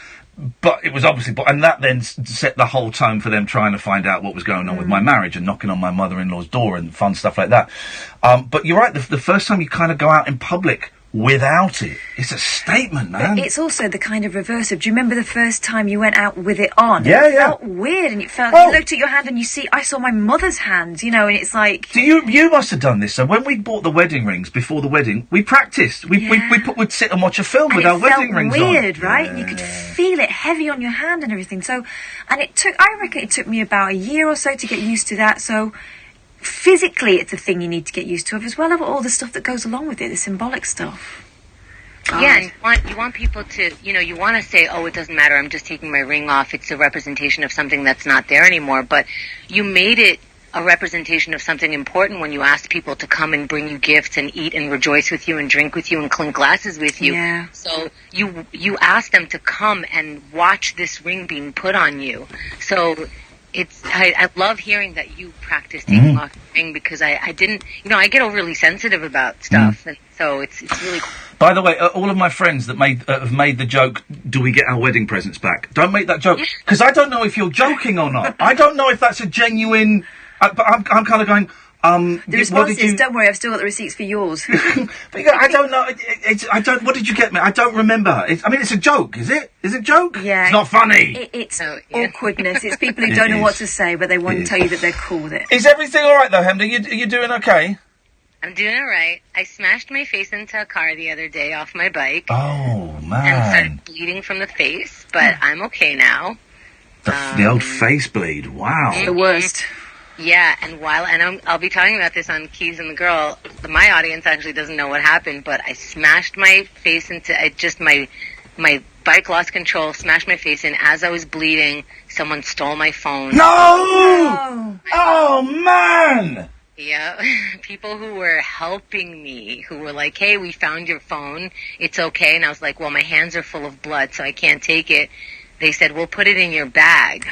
And then they didn't put it in my bag. They ran away with it, turned it off, and started using the credit cards. Wow, what scumbags. That's terrible, man. I'm sorry. It's the worst. But on the upside, I was listening to today's Keith and the Girl, and you've got an offer of a very exciting older gentleman who wants to meet up to hook up and then decide what you do. That's what he said. I want to hook up and then decide what we do. Wowzers. He sounded like quite the catch. I'm such a lucky girl. What a romantic. He's throwing his half-hearted penis at me. He's just like, I'm 61 years old, so I might not be able to get it up, but you're kind of a lesbo anyway, so. He actually said that. He said you're mostly lesbian. He decided that he just... Also, the proud boast of, you're mostly lesbian, I can probably match a woman. I bet you can't. Wow. Wowzers. And if you want to hear more of this messed up filth, KeithAndTheGirl.com, or go to iTunes and Keith and the Girl, or go and have a look at the website and see how you can support it. And it's a terribly wicked show, but we love it. Hey, it's nice to talk to you, Hemda. We love seeing you pop up on Twitter and on the YouTube, and you call in whenever you want. Thank you guys for keeping me so sane. I just turn you guys on. I just like, oh my God, I know what time it is in London now, or in England, or wherever you guys speak funny. So I'm really glad. Hey, you do the same for me. When I drive in and out, I listen to you guys. I'm going to cut her off. She's being rude. She's gone. She's gone. I'm not having that. Ah, they're brilliant. I'm not. How would you rate this call? 1 star. That's what we're getting there. Outrageous behaviour. So something happened yesterday, that I want to talk about, but I've got to talk about it delicately because I don't want to give away who I'm talking about. So I'm going to check. You know this story. So I'm going to change some of the details because I don't want to embarrass anybody. Is it about the doctor? Yeah. Okay. So I'm going to change some of the details and make it a little bit vaguer, but the essence of the story, the text of the story, the conversation is going to be the same. But so where I live now, there's a really good shop that I think I'm going to be going to quite a lot because it's a nice place to hang out. And they do nice coffee. It's like a cafe. It's a nice place to hang out, and it's got good Wi-Fi. And I think I'm going to be going there a lot, okay? Because there's not many options there, the places to have a coffee, and this is a good one, right? This is one of a couple. So now, the old lady that works behind the counter is delightful, absolutely delightful. We had really good chat. Okay, the first time I was there, we had a really, really good chat. And we just talked about the area, and she told me all kinds of bits of... Old lady, probably in her 80s, told me all kinds of stuff, and we talked about animals, and I talked about the dog who's staying with me, and Velvet, and, we had a nice chat. It was lovely. I thought, what a delightful old lady. This neighbourhood really is wonderful. So I went back there... Was it yesterday? It was today. It was today. Went back there today, and we got chatting again. I said, oh, you can tell me this. You live round here. I need to register with a doctor, right? Where is there a good doctor? She said, there's a couple of surgeries. This is the one I go to. It's really good. And opposite it is a dentist's. And I said, oh, okay, I should probably register with a dentist. I think they're a bit of a scam, but I should register. And she said, it's private, but I've been there for years and I wanted to stay there. I said, okay, well, I'll go and have a look at it. She said, there are 2 dentists working there, okay? There are 2 dentists working there. I go for the woman, but there's also a man. I'm thinking, this is weird. Okay. She said, I really like the woman. I do like the woman. I don't go with the man because I don't like coloureds.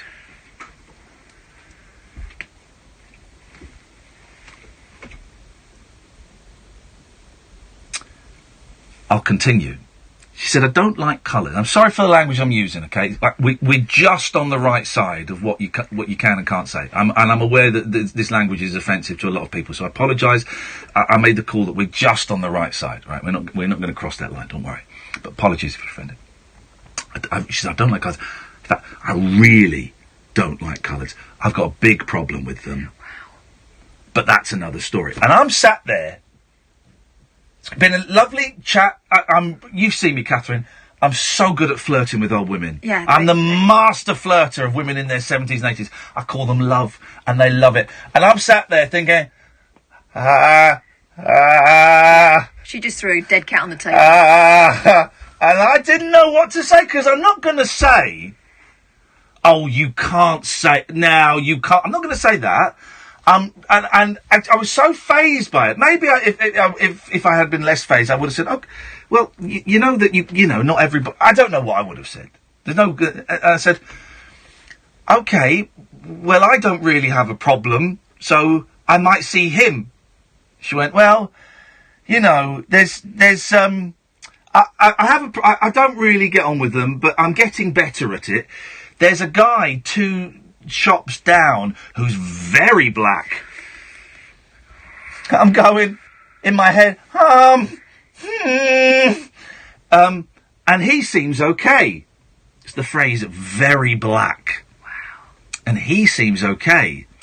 It's as if, I don't know, they're human beings. And I'm telling you this, dear listener, maybe because I'd like to know what you think I should have done, but I'm not doing it as, and this is the phone in, what would you have done in that situation? Because I'm just telling you this happened. And my thinking is, she's very old. She's like mid to late 80s, okay? So whatever I say is not going to change her opinion. She's set in her ways.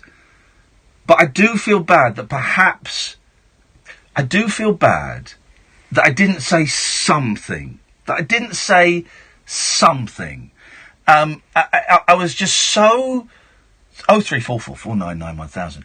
I was just so thrown by this delightful old woman. She's lovely. Right? She's lovely. Throwing this grenade at me. That instead of picking it up and throwing it back, I just sat there and let it explode on my lap. I didn't know what to say. It's a shocking thing to be confronted by. Yeah. Must be more shocking if you are the person in question. Now, I get the thing. She's from a completely different generation, right? But I also don't quite buy that excuse. You know, I don't quite buy that excuse. For example, I grew up when it was still seen as a bit weird to be gay. It was seen as weird to be gay, and I would be around people that would think that being gay was filthy. It was bent here, yeah. But yeah, I like to think, I am fully supportive and embrace, you know, gay, lesbians, bisexuals, and trans. So people can change. Not saying change implies that my opinions of gay people when I was younger was that they were disgusting, and that never was my opinion. But you've educated yourself. Well, but that was never my opinion that they were bad people. So that's not exactly the best example. God, this is tricky, isn't it? Because I'm going to offend somebody. I didn't know what to say. Is the only thing. I did not know what to say. What she said was horrible and abhorrent. But she's also a really nice lady. There's not a palindrome. A dichotomy. Thank you very much indeed. There we go. Weird one, wasn't it? Yeah. Yeah. And I will be seeing this lady, you know, I'm going to go to this place again. I like this place. It's a nice place. I'm going to be in there a lot. And... You haven't got the relationship with her at this point where you can challenge anything. I've met her twice. Yeah. I've met her twice, and I say I'm going to be seeing a lot of this woman, so I don't want to kind of, saying I don't want to sour it, but then I do feel like I have let my principles down. I feel like I've let you lot down, the listeners down, the black and ethnic minority people that I don't know, BME, that listen to this show, you know, and I feel that I've let you guys down by not going, oh, come on now, that's not appropriate. I don't like the word should.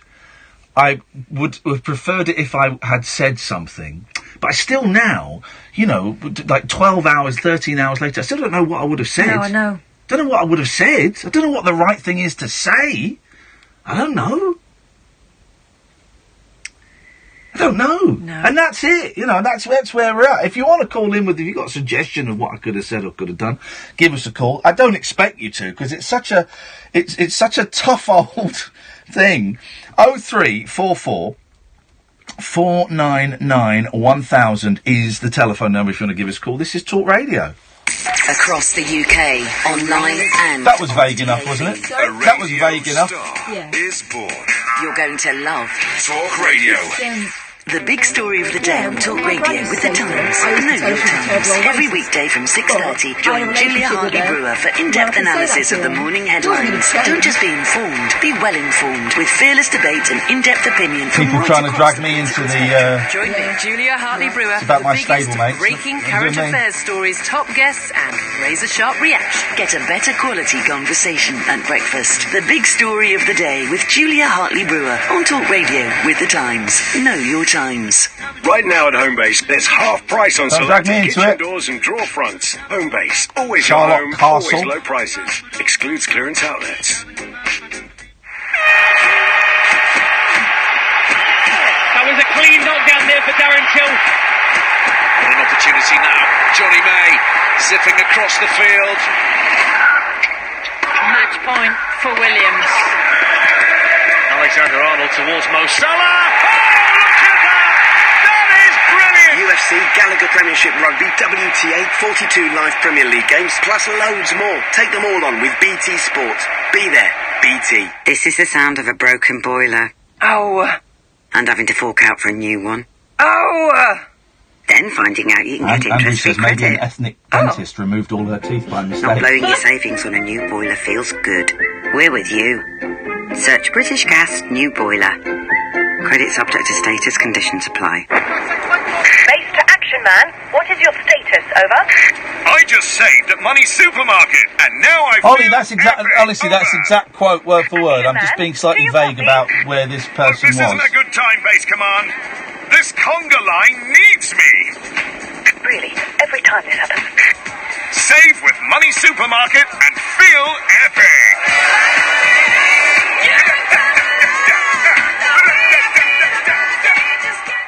Across the UK, online and on DAB. The incredible new sound of Talk Radio. The no-nonsense breakfast with Julia Hartley-Brewer. The biggest breaking news stories, headline-grabbing guests, and razor-sharp opinion. Join me, Julia Hartley-Brewer, when I'll be turning up the heat every morning from 6:30 with an essential mix of straight-talking debate, heavyweight political guests, and fearless comment. Waking up the nation with a brand new breakfast conversation. The no-nonsense breakfast with Julia Hartley-Brewer. Weekday mornings from 6:30 on Talk Radio. The Late Night Alternative with Iain Lee. Unfiltered night talk with the original king of unconventional conversation on Talk Radio. We have ways of making you talk. Roger's got it. Roger's got it on Twitter. You have to see this person on a regular basis. The typical British polite response, which is what you did and what most would do, is to nod and move on. It's a tough one, though, isn't it? That's it. Summed it up perfectly. But you did say, I don't have a problem, so... I think I did. Well, I think I did. I'm wondering if I've added that retrospectively to make me sound better in the story. It's what we do as human beings, is when we the more we retell a story and the more distance we get from a story, this is a known thing, the more we shift the story to make ourselves more heroic in it. It's kind of a known phenomenon. And I'm wondering if I've done that, but if I don't know if that line actually happened, or if I slipped it in for this retelling, and next time I tell it, I'll be slightly more heroic in it. Isn't that funny? It's a funny old world. Well, listen, you know, if you do continue to talk to this person, your relationship will develop to a point where maybe you can say that. Yeah, maybe. Nothing's going to change her. Sorry, I've got to just turn my back onto you, Catherine, because there's a woman in bed again. It's Naughty Naomi. Good evening. Good evening, Naomi. And I just caught a glimpse of your tats. Oh, no, it's not my tats, it's my... Yeah. I'm covered in them. Yeah, right, well... Are you? Yeah. Look. Well, she is and all. Look at that, Naomi. I will show you my new one. It's on my arm, so don't worry. What is that? I can. What is it? Is it rock? Is it medical alert one? Oh, and what does that get you? What do you win? I win an EpiPen jab in my leg. Yes, man. What is that legally binding? Because wasn't there a guy in America who had "Do Not Resuscitate" on his chest, and the doctors did and he was going to sue them or something because. Well, but that's the opposite of do not resuscitate. Yeah, that's definitely. If I was going to say a normal person, and that's terrible. If I were to inject an EpiPen, where the hell are you going, woman? Sit still. For goodness sakes, if I were to inject myself with an EpiPen now, what would happen? Would I get like a rush of love? You would go into space. It's like an adrenaline rush. Yes. Oh yeah. That's what I want for Christmas is an EpiPen, please. It's a legal drug and it's amazing. Yes, man. I don't know what you got for us, Naomi. I was just thinking up about what you said about the lady in the shop. Oh yeah. Yeah. You handled it really, really well. Did I? I have, at the back of my house, there's a chicken run, and the old gentleman, he must be about 90 years old, who looks after the chickens. And I always pop over to say hi every morning, good evening every night. And about a week ago, he goes, "Oh, there's my chocolate button." I went, Now, wow. He means that as a term of affection, doesn't he? Yeah. He genuinely thinks that that's an acceptable thing to say. I just went, "Miss Sir," I went, "you can't really say that, but your chocolate button's got a name called Naomi." I went, "Please acknowledge people by the names, because I would really appreciate that." Oh, well done, you told him. I'm getting nervous even thinking about a confrontation like that. Oh my gosh, I wanted to cry, but out of respect for him for nearly being 500 years old, I thought I'll word it nicely. Oh, well done for speaking out. But I just said to him, you can't really say things like that nowadays, because people might take it to heart and take it to offence, but I understand. But then also, old people don't get the line, you can't say that. They don't get that, because they come from an era when you could say anything you wanted. Especially if you're old. Yeah, so why should I not say that, just because some young person, what was it, chocolate button? Yeah. Man. What made it more uncomfortable, because he's about a zillion years old, he's deaf in both ears, doesn't wear his hearing aids, so I've had to repeat myself like 3 times at the top of my voice. So all the neighbours came out, so I'm like, Oh, listen to her. How did it go, an old man? Shouting at an old man just because he was affectionate. Unbelievable. I know. Did I handle it okay? Because I've come away feeling... Here's the thing. I'm going to see this woman again, and at some point this conversation might come up again, and I guess this is what I'm trying to do. I would like to be armed with a response if she says something like that again, that clears my conscience, I guess. That means I've expressed my belief and it's shown that I'm disappointed in what she said. I don't want an argument with her. I don't want to go into, to taking words apart and what. But I want her to know that I find what she said unacceptable, and then move on. But I don't know what that sentence is. Yeah, without offending her or getting upset. You don't want to crush her into the ground. That's it. It's one of them things you need to sit back and just think about how to word it, especially because she's of that generation. But I don't buy the generational excuse. Not all the time, because sometimes they can say things to get a response or reaction. Yeah. How long ago was this? Did this happen with you and the chicken man? About a week ago. Oh no! And when I first moved in the house, we've been in this house for about 4 years. Yeah. And there ain't. Oh, another darkie. Oh, wow. Oh, Naomi. I went, I'm not that dark. They've still got me that much. Yeah. And I was really offended, but I was like, I've got to handle this really well. And I went, well, I'm not that dark. I went, I've been born here all my life. Having to bat it off with humour, man, must be tiring. It's hard. Yeah. It's hard. And I was like, oh, okay. And it chuckled away, but I said it because I'm not a very quiet person. I speak very loud. Oh, you gobby, yes. Oh, yes. Yes, we've got that. 5'3", but my mouth compensates. Where's your husband tonight? I don't believe she's got a husband. If she has, he's tied up in the freezer. Where is he? He's in the chicken run. Oh, he's the old man. You're married to the old man. That's what happened. He's your husband. Naomi, I've got to go because we've got loads of calls. It's lovely to talk to you. No problems. You too. Ta-ta, bye-bye. Good one. Bye-bye. No one would have been offended by the D word there, but I feel I ought to do it. Sorry if you were offended by the D word, but it's a human being recounting their story and sharing it with us. And if you use it like it's nothing, Yeah. then maybe you ought to recognise the fact that it is offensive. Yeah. I like Naomi, she's brilliant. But it must be so... just having to bat, that stuff back with humour. When you realise that people don't see you as, Naomi or Ian or Catherine, and the first thing they see is that thing, a differentness. Yeah. Pete's on the line. Good evening, Pete. Oh, good evening. Good evening, Pete. You all right? Very, very well, mate. What have you got for us tonight? Okay, well, firstly, I had a suggestion for what you might say to the lady. Yes? But then I heard you talking. And I'd like to ask you a question. Okay. At what age do you count somebody as being old? 37. Right. Well, anyone over 37 then? Yeah, is old. Oh, yeah, I'm not even joking.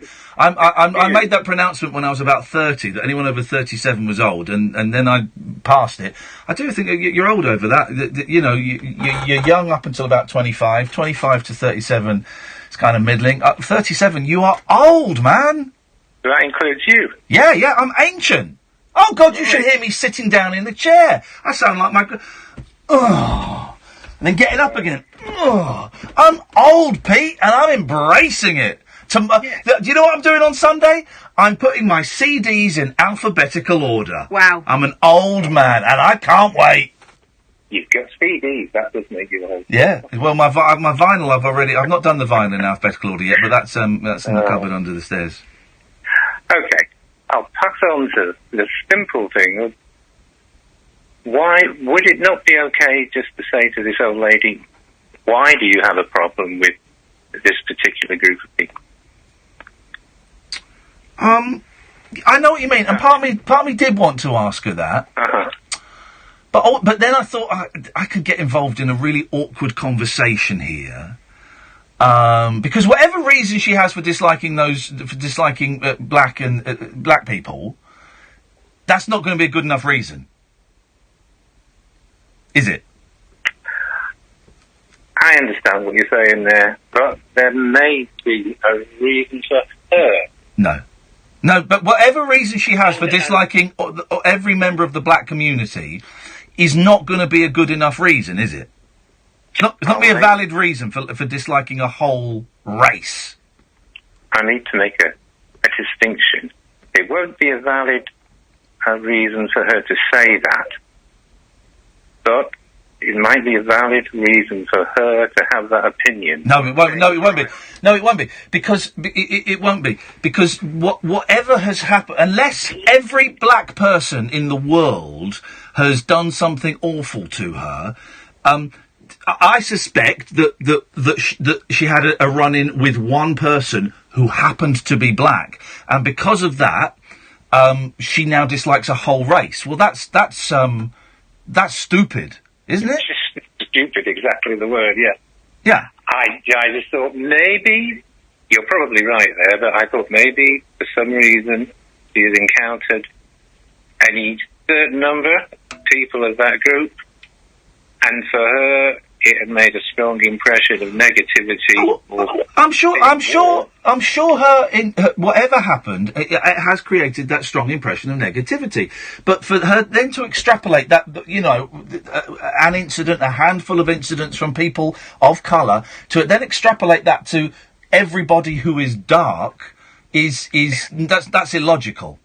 Yeah, it's offensive and pretty stupid, I guess. You're right. Yeah. And I just thought that if I said, "Oh, what happened?"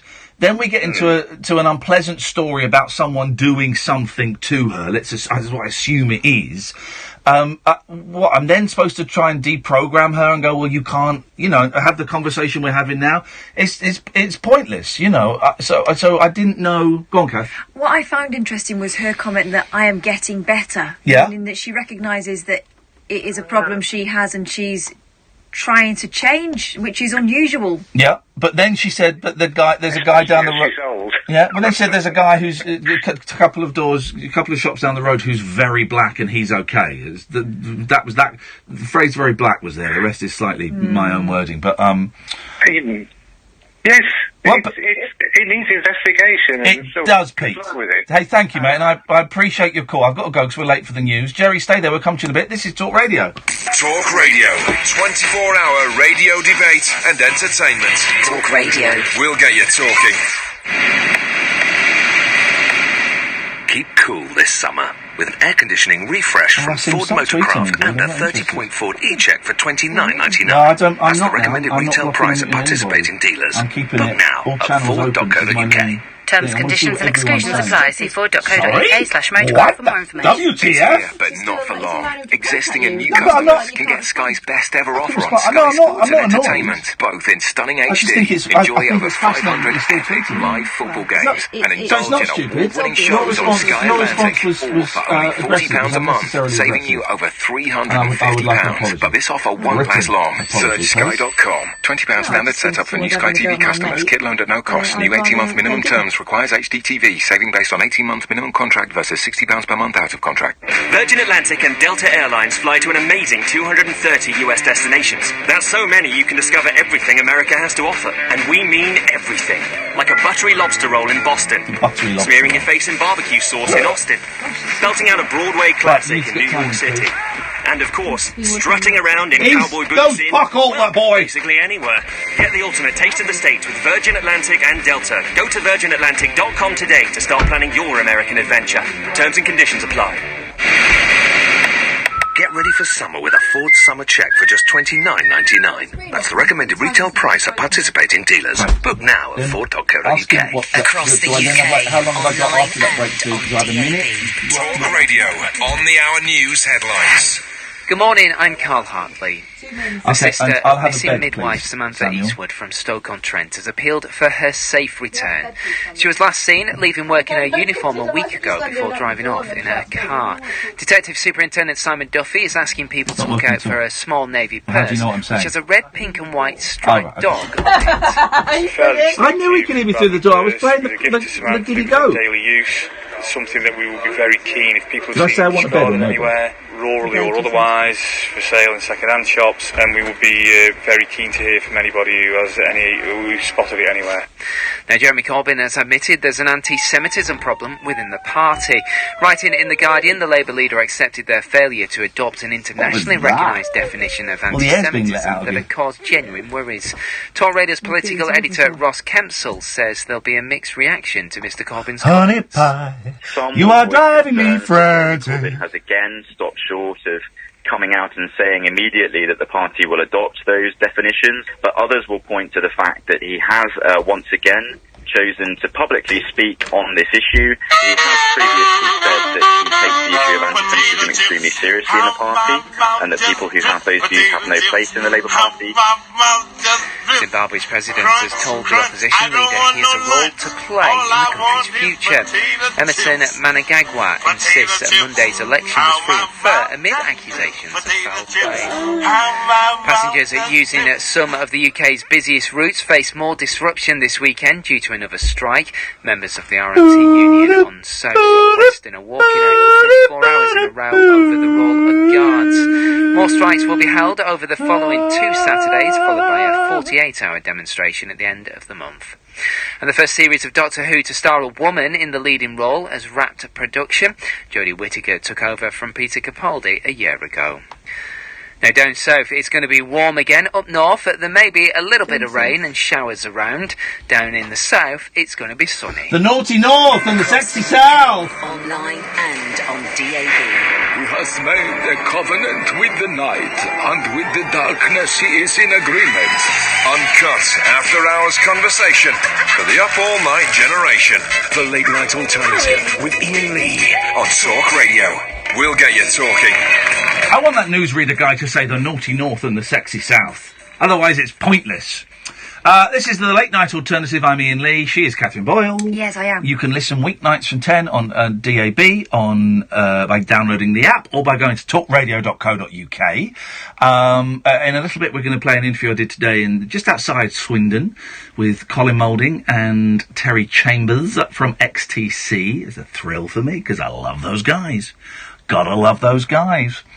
In the meantime, you go about 10 minutes, so give us a call, 03444991000, and then at 1 o'clock it's Paul Ross. Paul Ross is in for Martin, so that'll be nice, won't it? Let's go to Jerry. Good evening, Jerry. Hello. Hello, Jerry. I'd like to speak about the old lady, please. The old lady in your village. Yes? And she's probably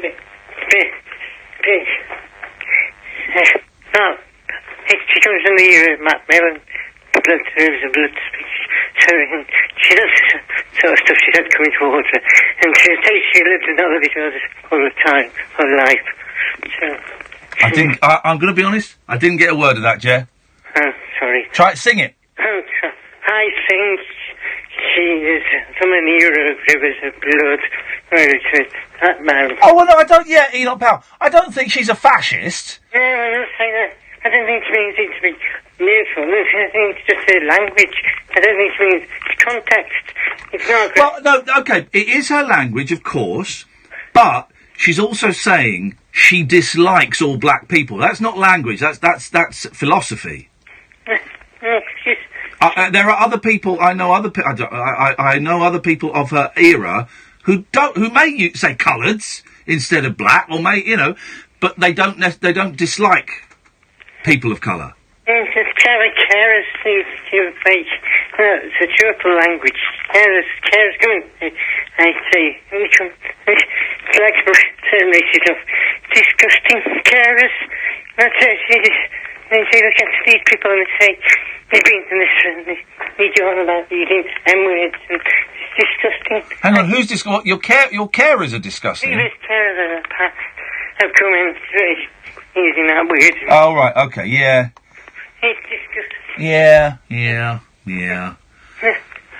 I think we're getting better, but we've still got to flush out a little bit of it. Jerry, listen, I'm going to let you go just because we've had a sudden rush of calls and I've got 5 minutes. Okay, have a good weekend, stick it up your bum, etc., etc. Nick!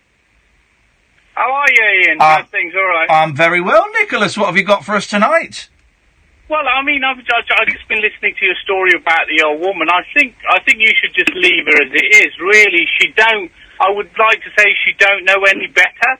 It was the sort of time she was brought up. Well, I mean, it wasn't. There's an old man, but there's an old man I talk to, and he says the same to me. He said we used to run down to the bottom of the road to look at a coloured person. Yeah, but but you're picking up on the use of the word coloured. I'm more concerned. I'm less concerned about that word, and more concerned about her saying she has a really big problem with coloured people.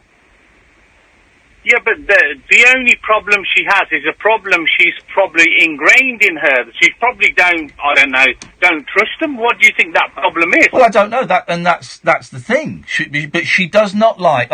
I felt very uncomfortable being involved in a conversation with someone who confided in me, who felt it was appropriate to confide in me, that she has, quotes, a really, really big problem with coloured people, but there was a guy in a couple of shops down who was all right, despite the fact he's very black. Now, you're saying leave her alone. I don't want to re-educate her. I don't want to change. Not up to me to change the way she thinks, but I felt that I had let down my friends and certain listeners to this show by not expressing my discomfort at what she said. That's all.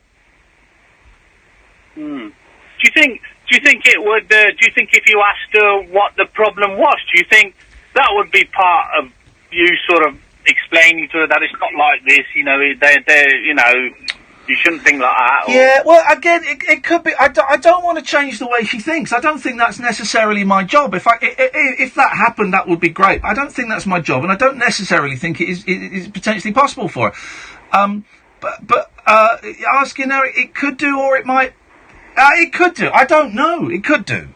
It could lead to a conversation where I go, well, yeah, okay, this bad thing happened to you X number of years ago, but I have had nothing but, you know, even that sounds patronising. I don't know how to do it without sounding a little bit racist myself, if I'm honest. Because you can't go, well, I've met some lovely black people. Because that sounds like a dumb, middle-class, slightly racist thing to say. I've met some lovely black people. And their food it's very spicy, but it's delicious.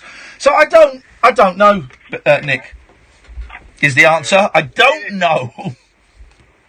It is a tough one, Ian, and, you know, I don't know. So really, I've been thinking about it myself, but, you know, it is a difficult one, especially of her age, at the age she is at. Yeah. And you don't want to, you know, sort of, I don't know, it's a difficult one to think about it. Nick, thank you. Listen, I'm going to move on, just we've only got a few minutes before XTC, so let's go to Paul. Good evening, Paul. A big rush of calls all of a sudden. Yes, Paul. Good evening, Ian. How you doing, buddy? I'm good, thanks, mate. We haven't got much time. No problems. I just want to see if you've got any good jokes for my 5-year-old. Good jokes for your 5-year-old? Yeah, he's got a few. He's got about half a dozen. He knows the one about what do you call a sheep with no legs? A cloud? No. That's a good one. Yeah, we go. What's brown and sticky? Yeah, it was brown and sticky. A stick. I like it. Okay. What's what's orange and sounds like a parrot? A carrot. Here's a good one. I just made this up, but I know my boys would laugh at this. What's brown and comes out of your bum? Poo. Oh, good. 5-year-old's going to love that. I know my crowd. Well, then, if we're going on that theme, it's why were Piglet's hands dirty? Go on. Because he was playing with poo. Hey! That is a great one! Paul, always happy to help, buddy. Let us know how it goes. Hello, Ben. Oh, hello, Ian. You said about 10 minutes. Just listen, what happened to Barry from Watford? Well, it wasn't cool because I've been listening since LBC. You know, it was on Tuesday. Was he? He was on Tuesday. I obviously didn't hear. What is this? You're a part-timer, Ben. Well, I'm getting better, mate. But I used to phone up, didn't I? I was Lewis. I was very drunk at the time. LBC. You know, when you were on LBC. Yeah, that was 12 years ago. How am I supposed to remember a drunk guy calling me 12 years ago? No idea. What did you used to phone in about, Lewis, Ben? Well, just used to. I really don't know. It was. If you don't remember it and you did it, how am I supposed to remember it? Yeah, you're right. But I just remember Barry from Watford. He's not been on for a while, but he came on Tuesday, and we had a rap battle. Oh, fantastic! Yeah, all right. Nice one. Cheers, Ben. Thank you. Ta-ta. Well, that was that sorted. Took the wind out of your sails a bit. Did a little bit. Oh. Ah, man alive! Don't call in now. Tell you what, we'll hit the break early now, and then we'll come back and we'll talk about XTC and why I think they're the best band this country has ever made. Talk Radio, digital debate for the UK. Guys, this is ending because it's a pre-recorded interview. It gives me and Kath the chance to sneak off early. Kath's last show. Whoop, whoop. She's on her holidays. Whoop, whoop. She will not get paid. Do you get paid for holidays? No. Neither do I. That's the way it should be. I will not get paid, but I will get sleep. I don't think you will, mate. Oh, I will. Bye, guys. You'll still be able to listen, I think, on the YouTube channel. See you later. Ta-ra. Digital debate for the UK. Pick up your phone and talk radio. We'll get you talking. Floor 32. Last one. Computers sleep peacefully. Bins full of the day. Vacuum follows faithfully. A forgotten desk lamp. Switch it off. Let it rest. Outside, black softens to deep blue, hinting at the day to come. Time to pack up, to disappear once more. Sausage and egg McMuffin awaits. Over 600 McDonald's open 24 hours. We are awake. For the next 2 weeks, the Super Boost window is open wide. We're taking our price boost and super boosting it. Here's a little example. If you take Les Scissors England Korea and price boost it, you've got Masons. Should have played for France. And if you super boost Mason, you get 42 Cap Tomo. What a way to kick off the football season. Sky Bet. That's betting better. 18 plus, begambleaware.org. Max stake varies. See bet slip for details. Odds may be subject to change. Eligibility restrictions. Further T's and C's apply. Closing time conversation for tax inspectors, taxi drivers, and taxidermists. Great big talk for the wee small hours. You've been trolling me big time, mate. The Late Night Alternative with Iain Lee on Talk Radio. There we go. Vix has just tweeted, from racism to jokes for 5-year-olds in seconds. Best show on the radio, isn't it, though? So don't call in now, because we're kind of done with the calls for tonight. Catherine, you're off now for 2 weeks. Anything exciting happening? Loads of exciting things. Beautiful. Is it? Oh, you want me to tell you? Not really. Okay. Well, because I know that you'll send me pictures anyway, which I'm looking forward to. I miss you when you're away. Who's producing? Hayley. Oh, I like Hayley.